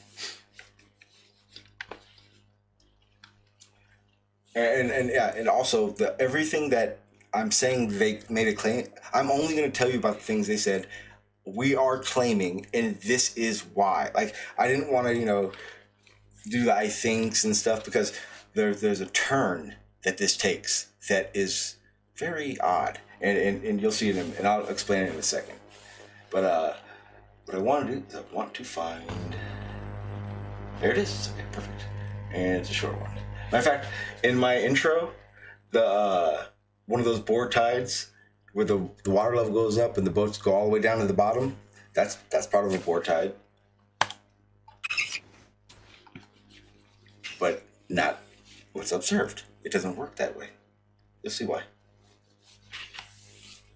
A board tide is it's a flat foot, basically, but we find them in inlets of rivers. There he is. All right. I'm showing everyone right now. We're looking at a board tide. This is Riley and Ranty's explanation their explanation for the boat that has obstruction. For those who haven't heard, these things can get, record is, I believe, 21 feet. And again, these only happen at certain places. It's not worldwide. It's only random places that this happens. And New Zealand is not the place. There is one in Australia, but it is not New Zealand. And that's the explanation on that side. So it's very clearly not those things. So they're definitely not providing any explanation for it. Now, I'll go ahead and let you guys figure out what happens next. So he's explaining these things and blah, blah, blah. And he starts doing something that I agreed was probably a pretty damn good idea. That's, you get your Google map and you start checking distances. And he started doing a line of sight. Now, one of the issues that I had with when I started actually really looking into this and also contacting Riley is the observer's location. Now, if you're in a pretty good area, it's okay. But there's a problem with this observation because there's only 2 sites that I was able to find on Google Maps that would fit what we were looking at in the observation, whereas it's above the sea level, and it has those the wire mesh, kind of great for safety. I'll show you guys right now. But that was basically. Let's just back out a little bit. So when we're looking here, there's literally only 2 parking areas that it could possibly be along this bay, and that because of the fencing and the grass. There's a building in the far left, and from the one I believe it's at,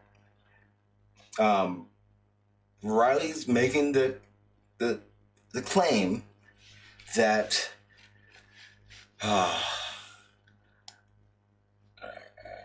so right about here he's explaining everything, and then it turns away from obstruction. He gets as far away from that boat as he can, and he starts talking to everyone about where is it? Dave's a good guy. Well, the thing that they keep going on about is the Rayleigh criteria, but most of them have no idea what that even means. Well, what it is? Actually, it's right here. Perfect. Right there. God damn it. All right, so you guys see.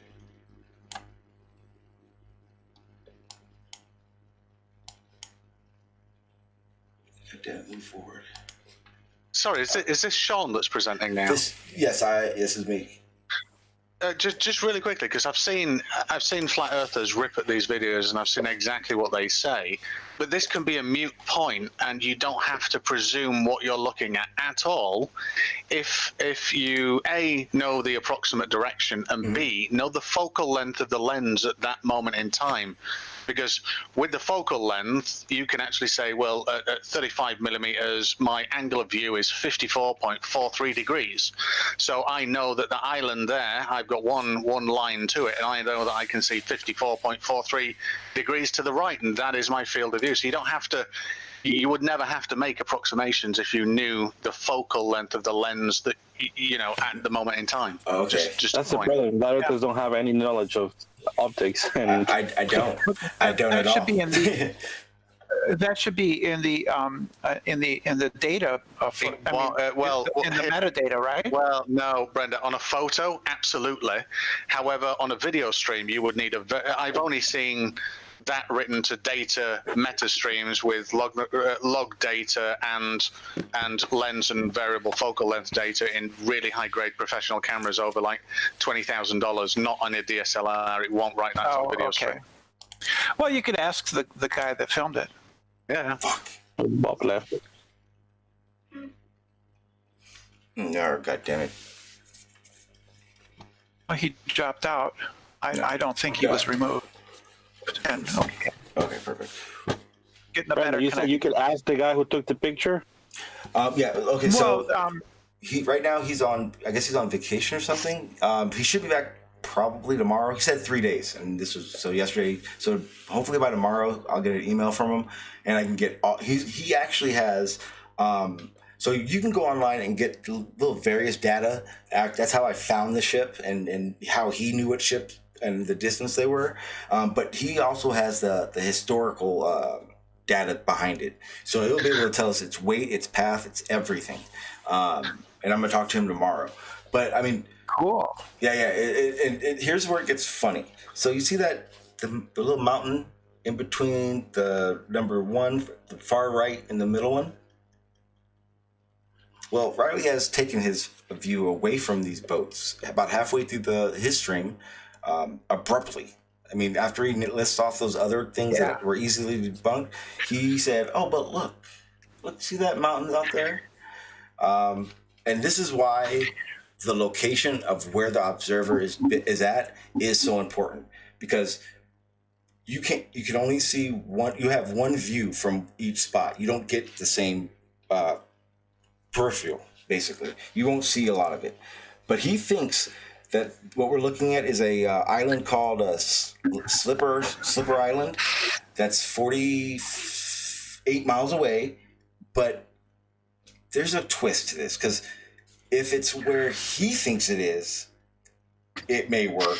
But he's way off from where I look at it at, and you can't see this place. Did you want to add to it, Bob, while I go ahead and start searching for that wonderful, pointless stuff? Let's see. Okay. Well, Sorry, just really quickly, Brenda. Sorry, I'm just going to say this because you came up with a brilliant. You just gave me a brilliant idea. Why can't we have the metadata? And I said you couldn't record it to a video stream, but 90% of cameras will allow you to capture an image while it's taking a video.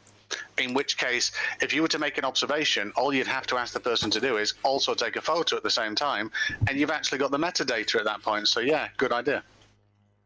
Sean, do you know that photograph you showed earlier on with the distances to the boats? Was that the same photograph as this one, but just with the distances? Or was that a different photograph? The one I had as as the thumbnail. Yeah, Which one was that? That was a different observation, but I can pull that one up if you need me to. I actually wanted to look at that because, to me, we're at the point where we're looking for multiple observations like this, and I'm starting to find them. So I was going to bring that one up, but I had to tell you guys about the Riley land thing. This is a great photograph, Sean. It is a pretty photograph. That's what you've got up. This is absolutely amazing. Which one? I'm actually not. Yeah, it's incontrovertible proof of the curve. Well, no, it's not actually. I guess it'd be. And why isn't it? But And I why feel it isn't is. it, Ali? Oh, it just doesn't. I'm not going to go into it. It doesn't matter. Who cares?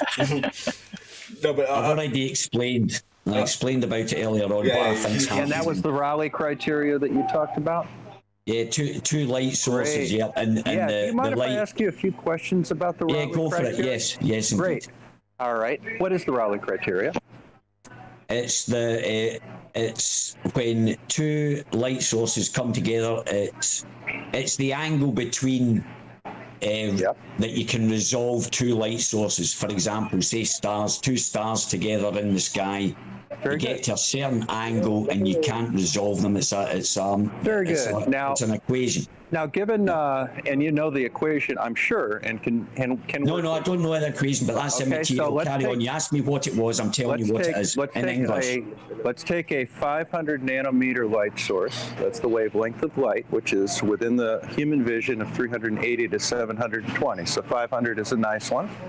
And the human pupil is 5 millimeters in diameter, which is 5 times 10 to the negative 3 meters.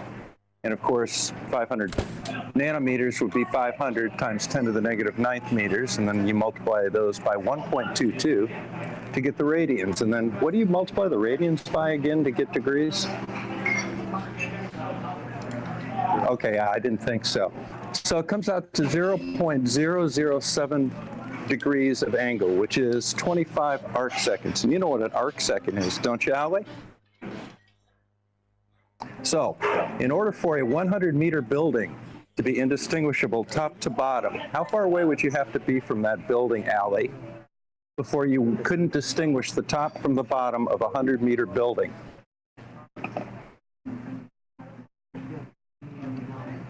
I don't know. Tell me. 818 kilometers. How far away is that ship?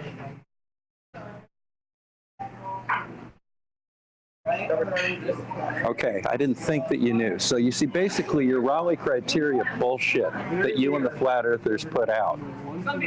You don't know what you're talking about. It has absolutely nothing to do with it. What Did you take into account? Hey! Did you take into account that you're talking about a building? We're talking about light traveling over water. Did I take into account the what? The what? We're talking about light traveling over water, Bob. Yeah. Yeah, exactly. Explain to me how that's going to account for 95% reduction in the Raleigh criteria to make that building go. So go ahead. Feel free to tell me. Okay, right. You see, unfortunately, you commonly I can answer. like to I can answer. crap out Listen. with people who don't know what they're talking Did I about. not just sit and listen? God, you're amazing. I just sat and listened to you, and now you're going to interrupt me when I tried to answer you. More than likely, yeah. Go ahead. Right, good, right. Perfect. So, can we agree that the light coming off the horizon is of higher intensity than the light any light that's coming from No, the that's absolute beyond word that? salad and bullshit. Well, it's not. I just told you it is, and I can prove it. Yeah, okay. No, well, you're denying, you're now denying physics and how light travels You through a don't know medium. crap That's what you're about doing. physics. You don't know That's a crap about fact, the what I Raleigh. just said there. What I said crap was a about scientific physics, you fact, don't know and you're crap in about denial. Raleigh what if criteria. it is brighter? What's your point? The intensity, right? Okay. What so does that now, have to do with the Raleigh all right, criteria okay, right. or I'm being going to able tell see you. anything? It's about resolving two light sources. Now, the light source from the horizon is a lot brighter, or a lot more resolved, shall we say, than the light that is coming from the bottom of the boat, the closest point of the boat. Okay, Can I finish? Ali, let's go ahead and go with that. Why don't you explain exactly how that works? Right. What wavelengths of light are you talking about? Well, the What's visible the light. diffraction, refraction, or perspective that you wanted to discuss with this? You don't know, Right. do you? You don't even know the Well, difference give me a between the chance. You're three, do answering you? for me. Stop answering for me. Go right ahead. I'm going to let you go. Well, exactly just what I said there. So the intensity of light that's coming off the horizon is of a higher intensity, meaning that the light coming from the horizon will reach your eye in a higher resolution. It will also arrive quicker than the light that is traveling from the object. Did you just say the light on the horizon? I'm coming. Than the light Can I finish, please? Can I finish? And coming through more atmosphere. As we all know, light travels slower through an atmosphere. Is that not correct? The thicker the atmosphere. What's the difference in the atmosphere? The thicker the atmosphere. Well, listen. The light from the horizon is coming. Off the surface. Listen. The height from the horizon is coming through a lot less atmosphere than the light from the boat. Plus, it is washing out the bottom of the boat with the quality of light that's coming from the horizon. It's a better resolution. It's so simple, man. I don't know why you guys couldn't get it. And that's Because you're wrong and you're an idiot. Yes, it is. Next No, it's time, not. Next time you sit down and try and piss off somebody, Look, I that's got- 3 listen, times listen. your IQ. Listen, Watch I it. got taught. Listen, I got that explained to me. I got all the drawings explained of a guy that knows more about optics than you'll never ever know, Bob. And you he aren't that guy. It's about, no, I wasn't the guy. I got taught that. I got told that, and I got explained. I got explained that from So you start to explain him that finish. he's wrong. No, actually, no. You couldn't. I'll tell you what. You couldn't. I wish I could. It's about what it is, right? The light Keep from the stuttering. bottom. Keep stuttering. We No, know I'm that not you're stuttering. struggling. I'm going to tell you. It's about what happens is the light that's closer to the water, right? The light that's closer to the water will act as if it's travelled a further distance than the light that's coming from a higher up. Great. Go ahead and give me the distances then. Well, it's actually, well, what it does, it's like exponential. It's like if you imagine a light wave. Tell me about the exponentials then. Yeah, that's what I'm saying, right? Well, listen, right. So imagine, right? Say you've got you've got an object, right? And it goes to the horizon, just a line, for example, right? And draw 2 lines, one from the top and one from the bottom to where you're standing, right? And then what you're going to do is you'll mark the line that goes to the top of the object 1 to 10, right?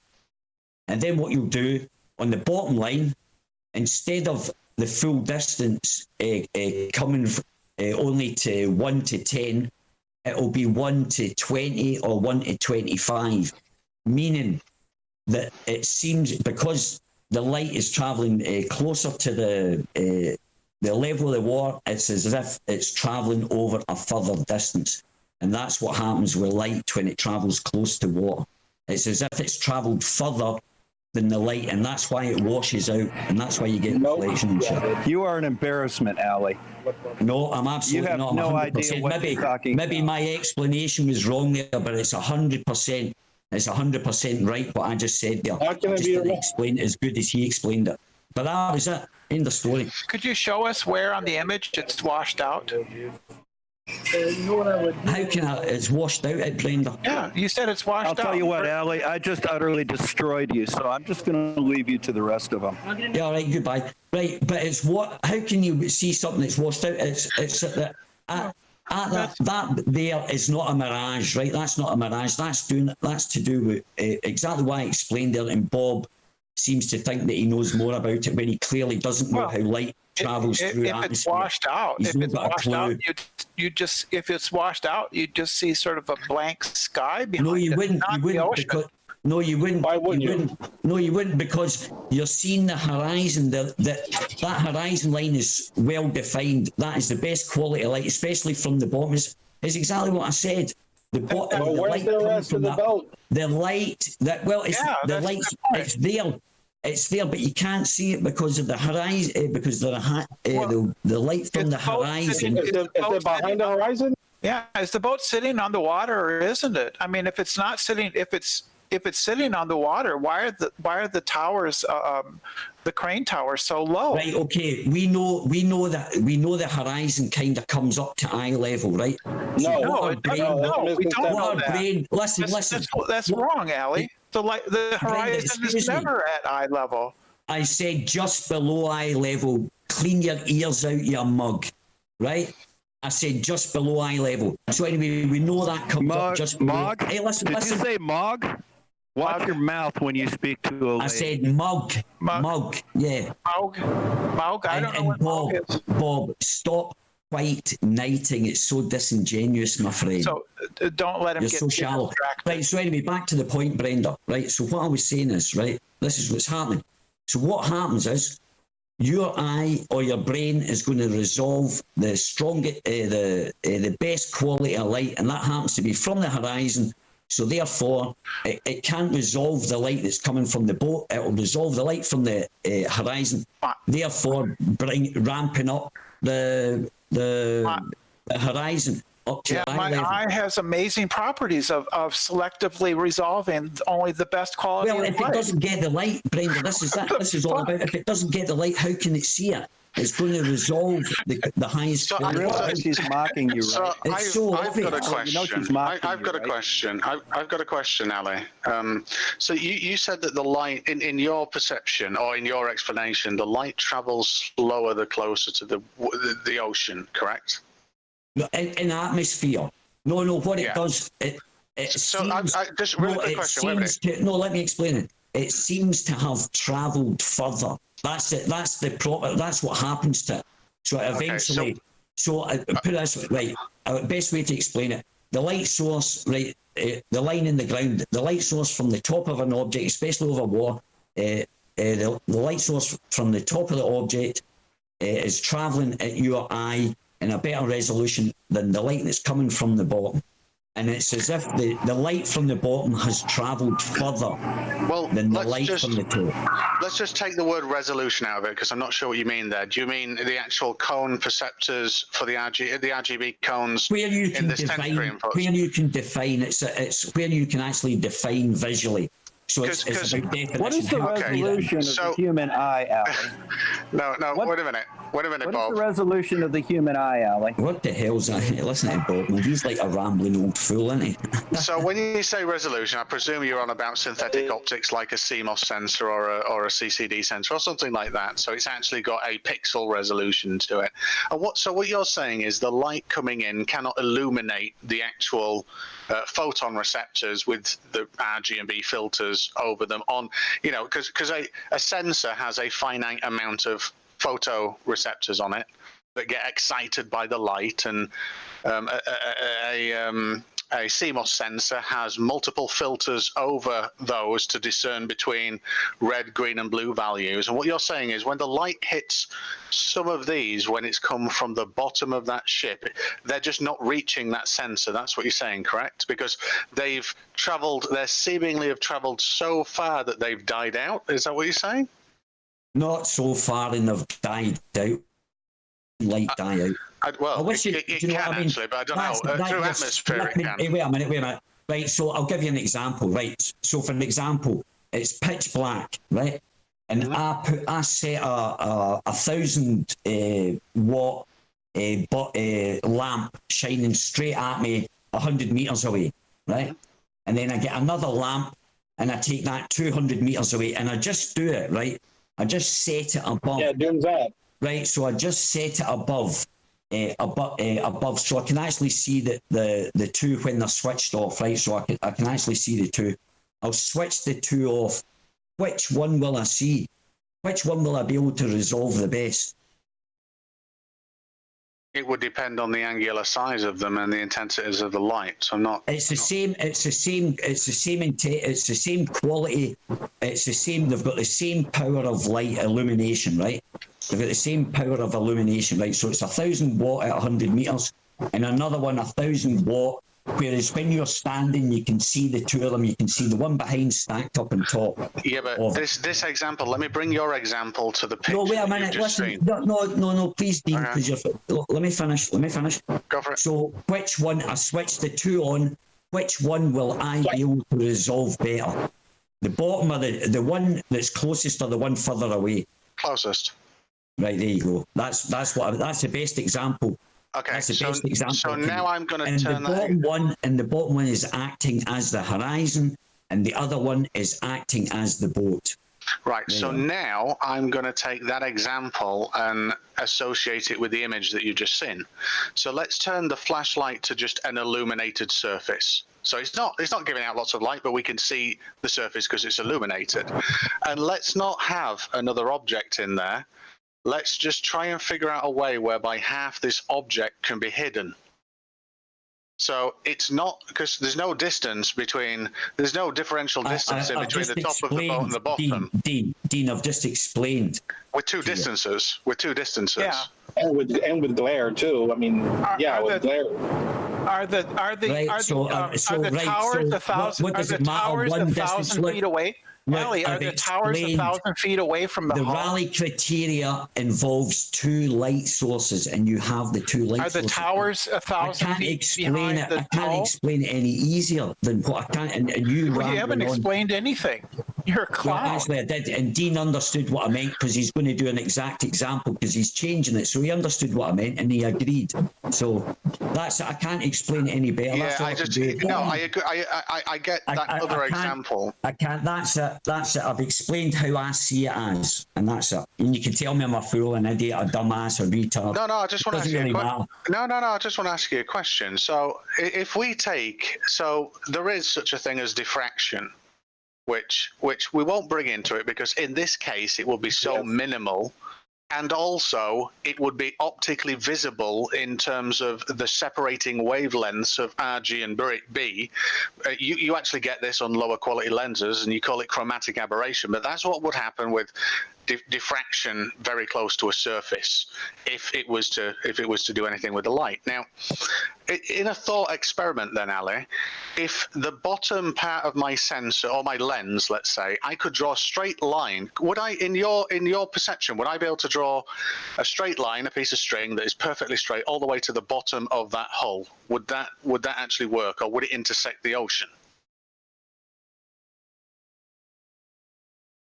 That's a hard question.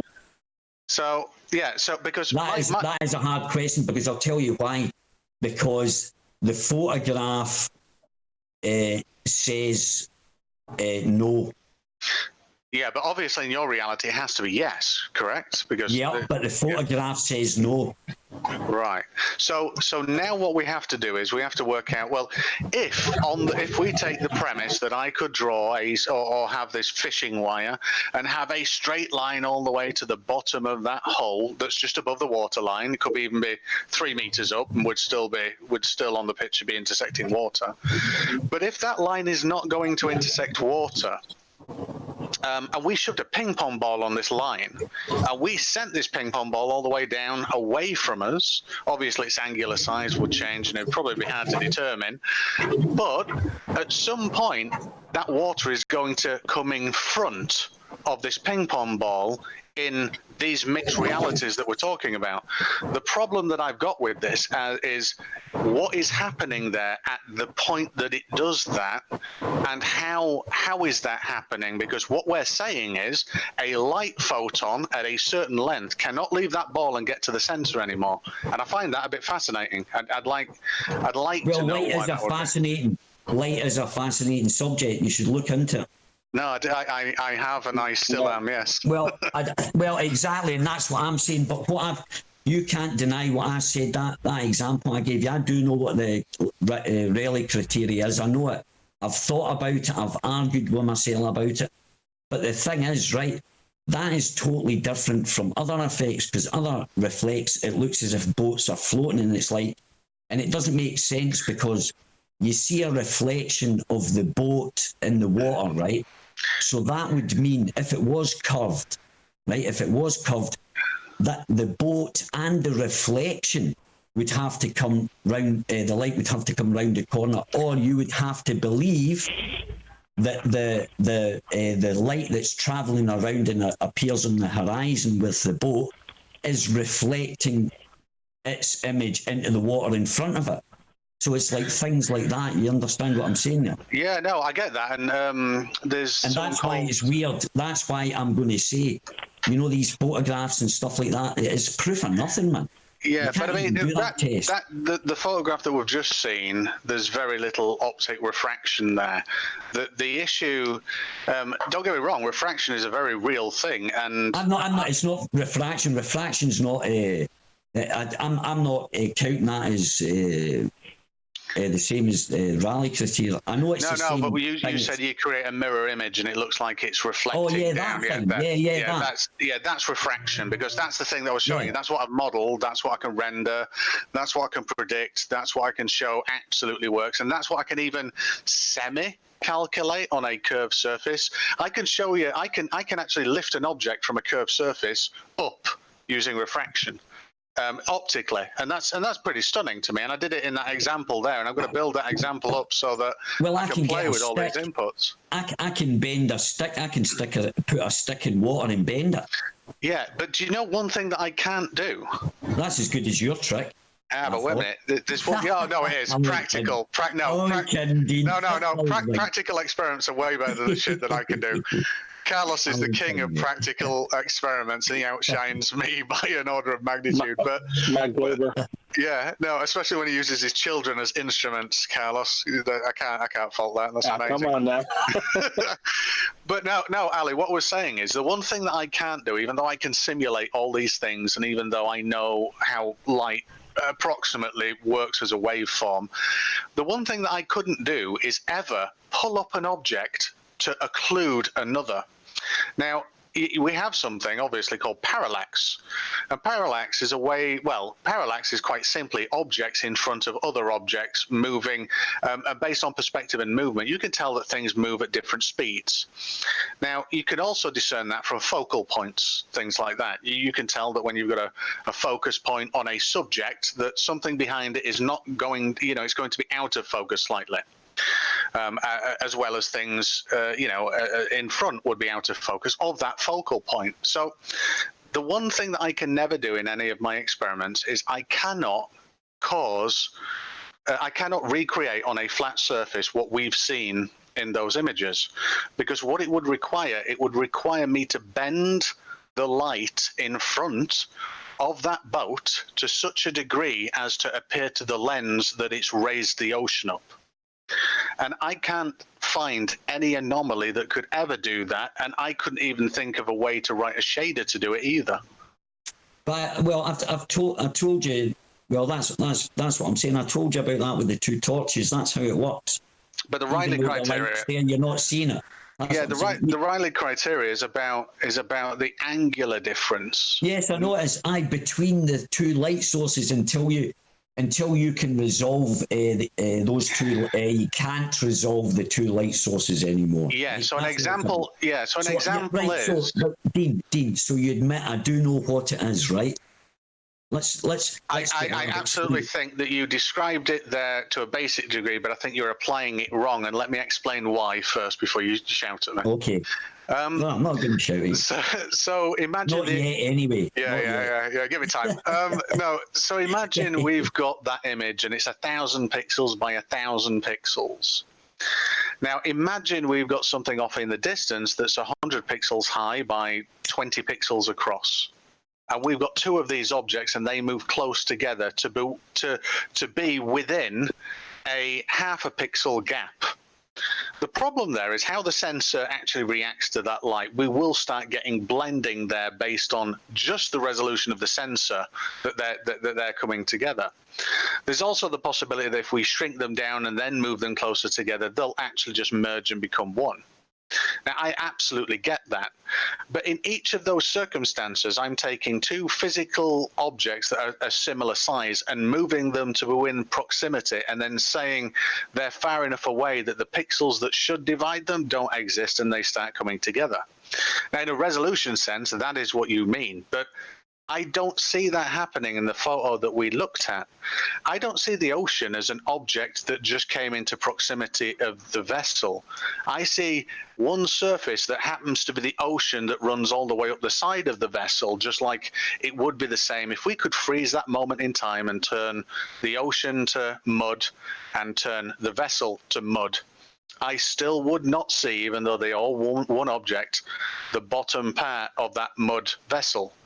So even though I think from a basic sense you are understanding, and I must say I must look into it more in the kind of mathematical definitions of it, but it's not exactly the same thing as I see when we look at an ocean being lifted. I see if that was a flat plane, I would have to conclude. No, it's not to do with that. Look, the thing is, Dean, right?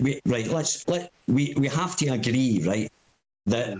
You know, when we stand and look across at water, it does come up to just below the eye level, but we know it doesn't. It doesn't ramp up, but it looks as if it does. Yeah. It depends on your elevation, really. So if I was no, forget. Look, Dean, right? Like, just go with me, right? We're on the ground. We look. Now, if we look across, it's a bit strange. The ground kind of rises up just to below eye level, right? That's a phenomenon of our eyesight due to the curvature of our eye. The way we. Well, yeah, it's perception orientation, but yes. Right, thank you. Right, okay, so we agree that's a phenomenon because it's not real. Wait a minute. It's not a phenomenon. I'll disagree with that. Well, it's not real. The ground doesn't do that. In reality, the ground doesn't do that.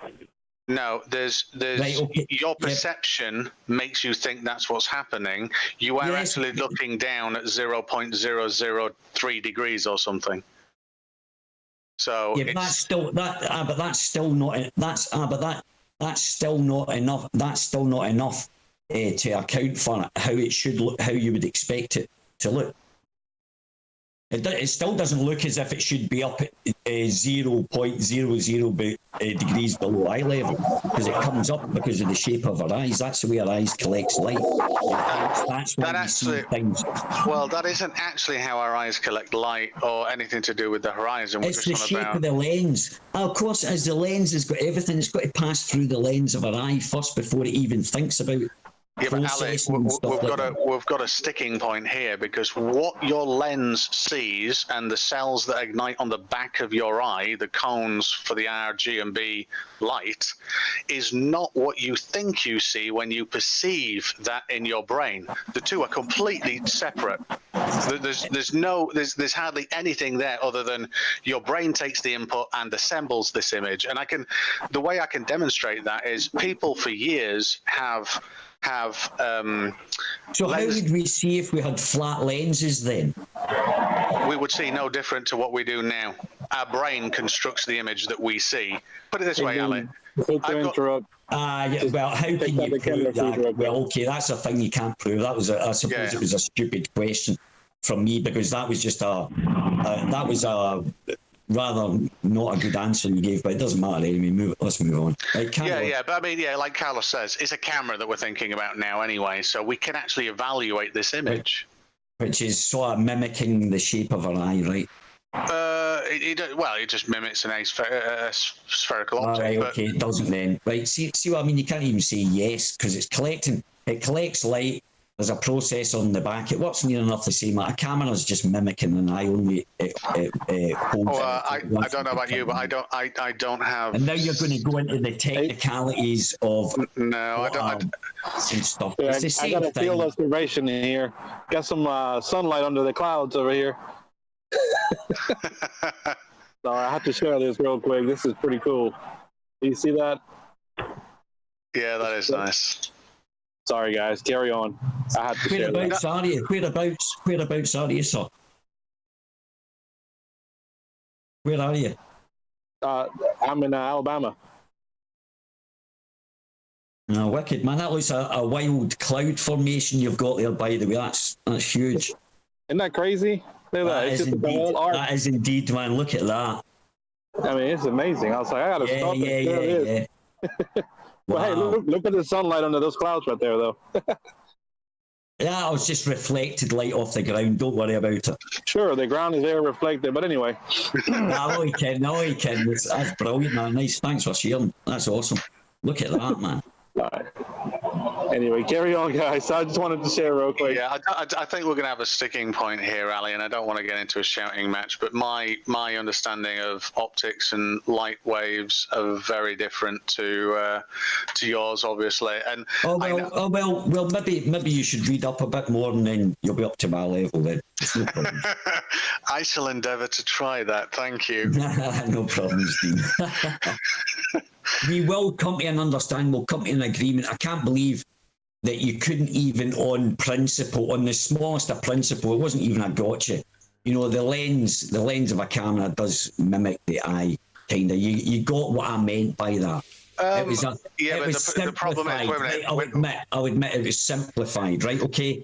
Yeah, so here's an example, Ali. I use tilt and shift lenses as well, and they are about as far from mimicking an eye as you can get. So when I pause, when I pause, it's like not all lenses do that. No, some of them do. Yes, but you knew what I meant, no. Kind of, but we have a lot less. Where our eyes are a You lot can't simpler. even say that, man. Look, you know what I mean? It's see to get a yes out of you lot. You can't see it. You'll make another excuse up. Okay, no. Okay, if I was to answer you honestly, Ali, the answer would be absolutely not no, because that's not the best way to get the light to the sensor. Yeah. So, but if I was to answer you from a conceptual degree about early lenses, probably, but now, no. So that's me being honest. That's what I'm saying. So I should have asked you 100 years ago, and you would have agreed with me. Less than 100 years, but yeah. No, it doesn't matter. No, it's been around for over 100 years, camera. Yeah, I know, but lenses have got really complicated these days. Yeah, but it doesn't matter. I was talking 100 years ago, you would have gone, yeah, Ali, you're absolutely right, mate, but the world's still a globe. Yeah, you would have said that, but you would have agreed with me, but you would have still also reiterated to the masses. Are you looking at Carlos's sunset, by the way? It's awesome, mate. Of course I am. I didn't want to say But so here's a question of that observation. How is the sun underneath the clouds and illuminating the underside of those clouds? Because it's further away. It's further away than the clouds. Next question. But that means it would have to have an altitude less than the clouds, right? No, it wouldn't. Why would it? So the laws of parallel. One second. Things that move further away in the distance go closer to the horizon. End of story. Now you can go on about light rays again. No, optically, yes. Optically, yes. But I'm not on about perspective here. We're looking at it optically. Come on, Dean. Yeah, but I'm on about its reality. The way that it would be able to light the underside of the clouds is to lower altitude and be lower than the ceiling height of those clouds. It could be reflecting off it quite easily. There could be lots of things happening. But if reflection is what's going on, it would be inconsistent because you have ground bodies of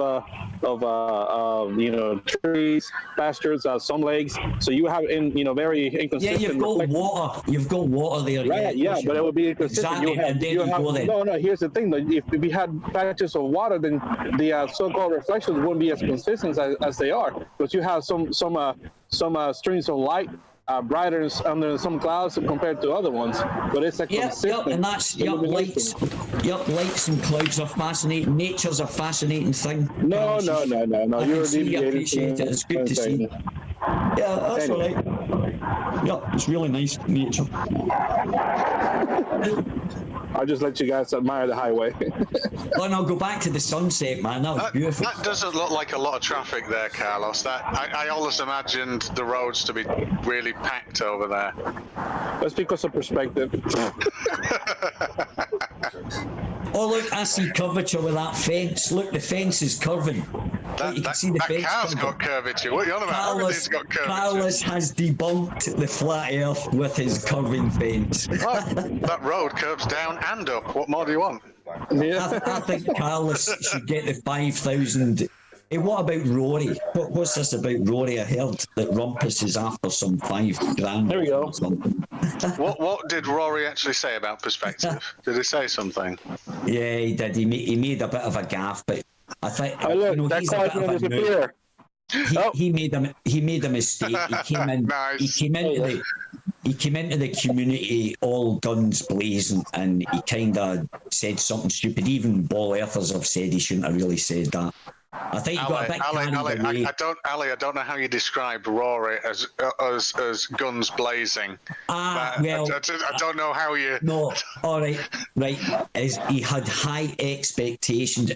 He's such a nice. Well, do you know what I mean? He's like he's that a gentle guy, or he seems to be such a gentle guy in the way that he talks. And he's a monk, so yeah, right. And then so what is he's come in, right, and with that that attitude. But when I say guns blazing, meaning that he was thinking, oh, this is going to be easy, and he just it was like a pack of Rottweilers, man.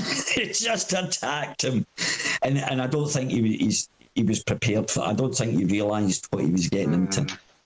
I thought he made a mistake with that. He did say that it never took in perspective or something. Sorry, I'm actually going to go ahead and end the stream. I got some things I got to take care of with me and my son, and setting up one of his little gaming areas. I do appreciate you guys coming on. Carlos and Dean, you guys are normal, usually over at Jose. That's where I recognize you guys from. And Dean, I think we talked a few times. But you guys are more than welcome on the panel anytime, just so you guys know. It's always open panel, and as long as you keep it respectful, and luckily I've only seen you guys do so I will probably never have to say that again, thank God. But if you guys thanks for reminding us though, Sean. Me anyway. I tried. No, you guys did a great day. I have to say shit, I was happy. Not once, it was wonderful. Did Carlos, Dean, did you guys promote anything? I'm not sure if you guys want to. You're more than welcome to. Nah. Just if you want anything, promote a video, anything, say. Shout out to. I want to promote my future channel. All right. Called my Glover. From MacGyver to my Glover. Since I have a MacGyver skill to just come up with a flat Earth debunking in the back of my truck. So literally, right, Dean? Yeah. No. I can't wait. I want a first invite to this, by the way. I absolutely Get someone to do a good trailer for you. Get someone to do a MacGyver trailer. Film yourself, do a couple of clips, and give it to somebody. That's exactly what I'm planning on doing. My brother actually sent me pictures, so he's doing a cover of the MacGyver intro. So awesome. I'm gonna film me using like some lasers and some construction levels. I put it on top of the horizon. Nice. And I will throw some clips. Do what? Make it fun as well. Oh yeah. No, I'm gonna throw some clips. I'm gonna throw some clips from the original show where MacGyver is kicking bad guys, and I'm gonna put a globe over his head, and I'm gonna put a flat Earth over the bad guys.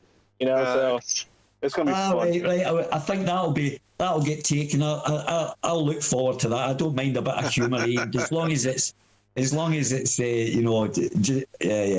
looking forward to that. That sounds cool. That sounds like a good week. Well, I'm honestly, I try to be open-minded and as respectful as possible, unless mind of God is going out of line.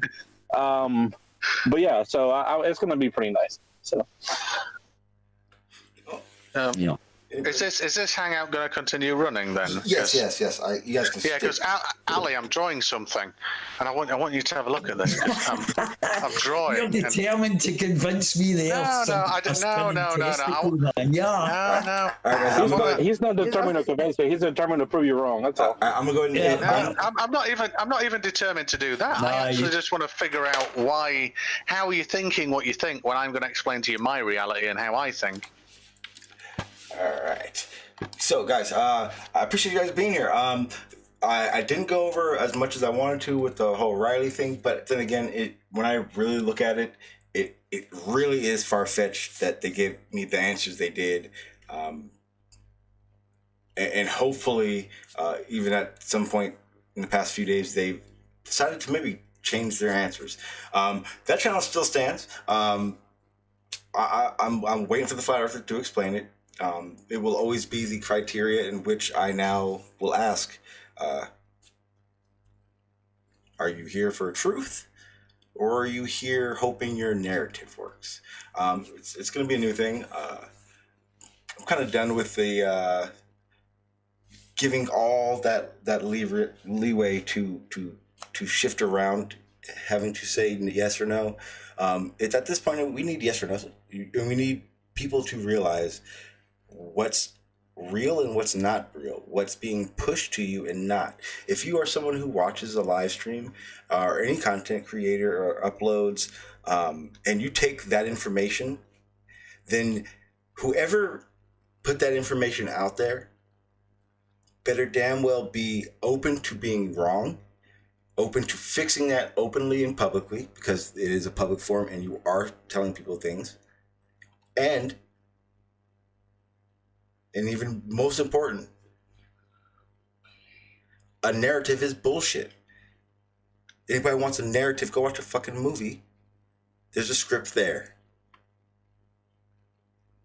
We should be here for truth, to learn, to understand where we live. If we do not live on a flat plane, guys, we don't.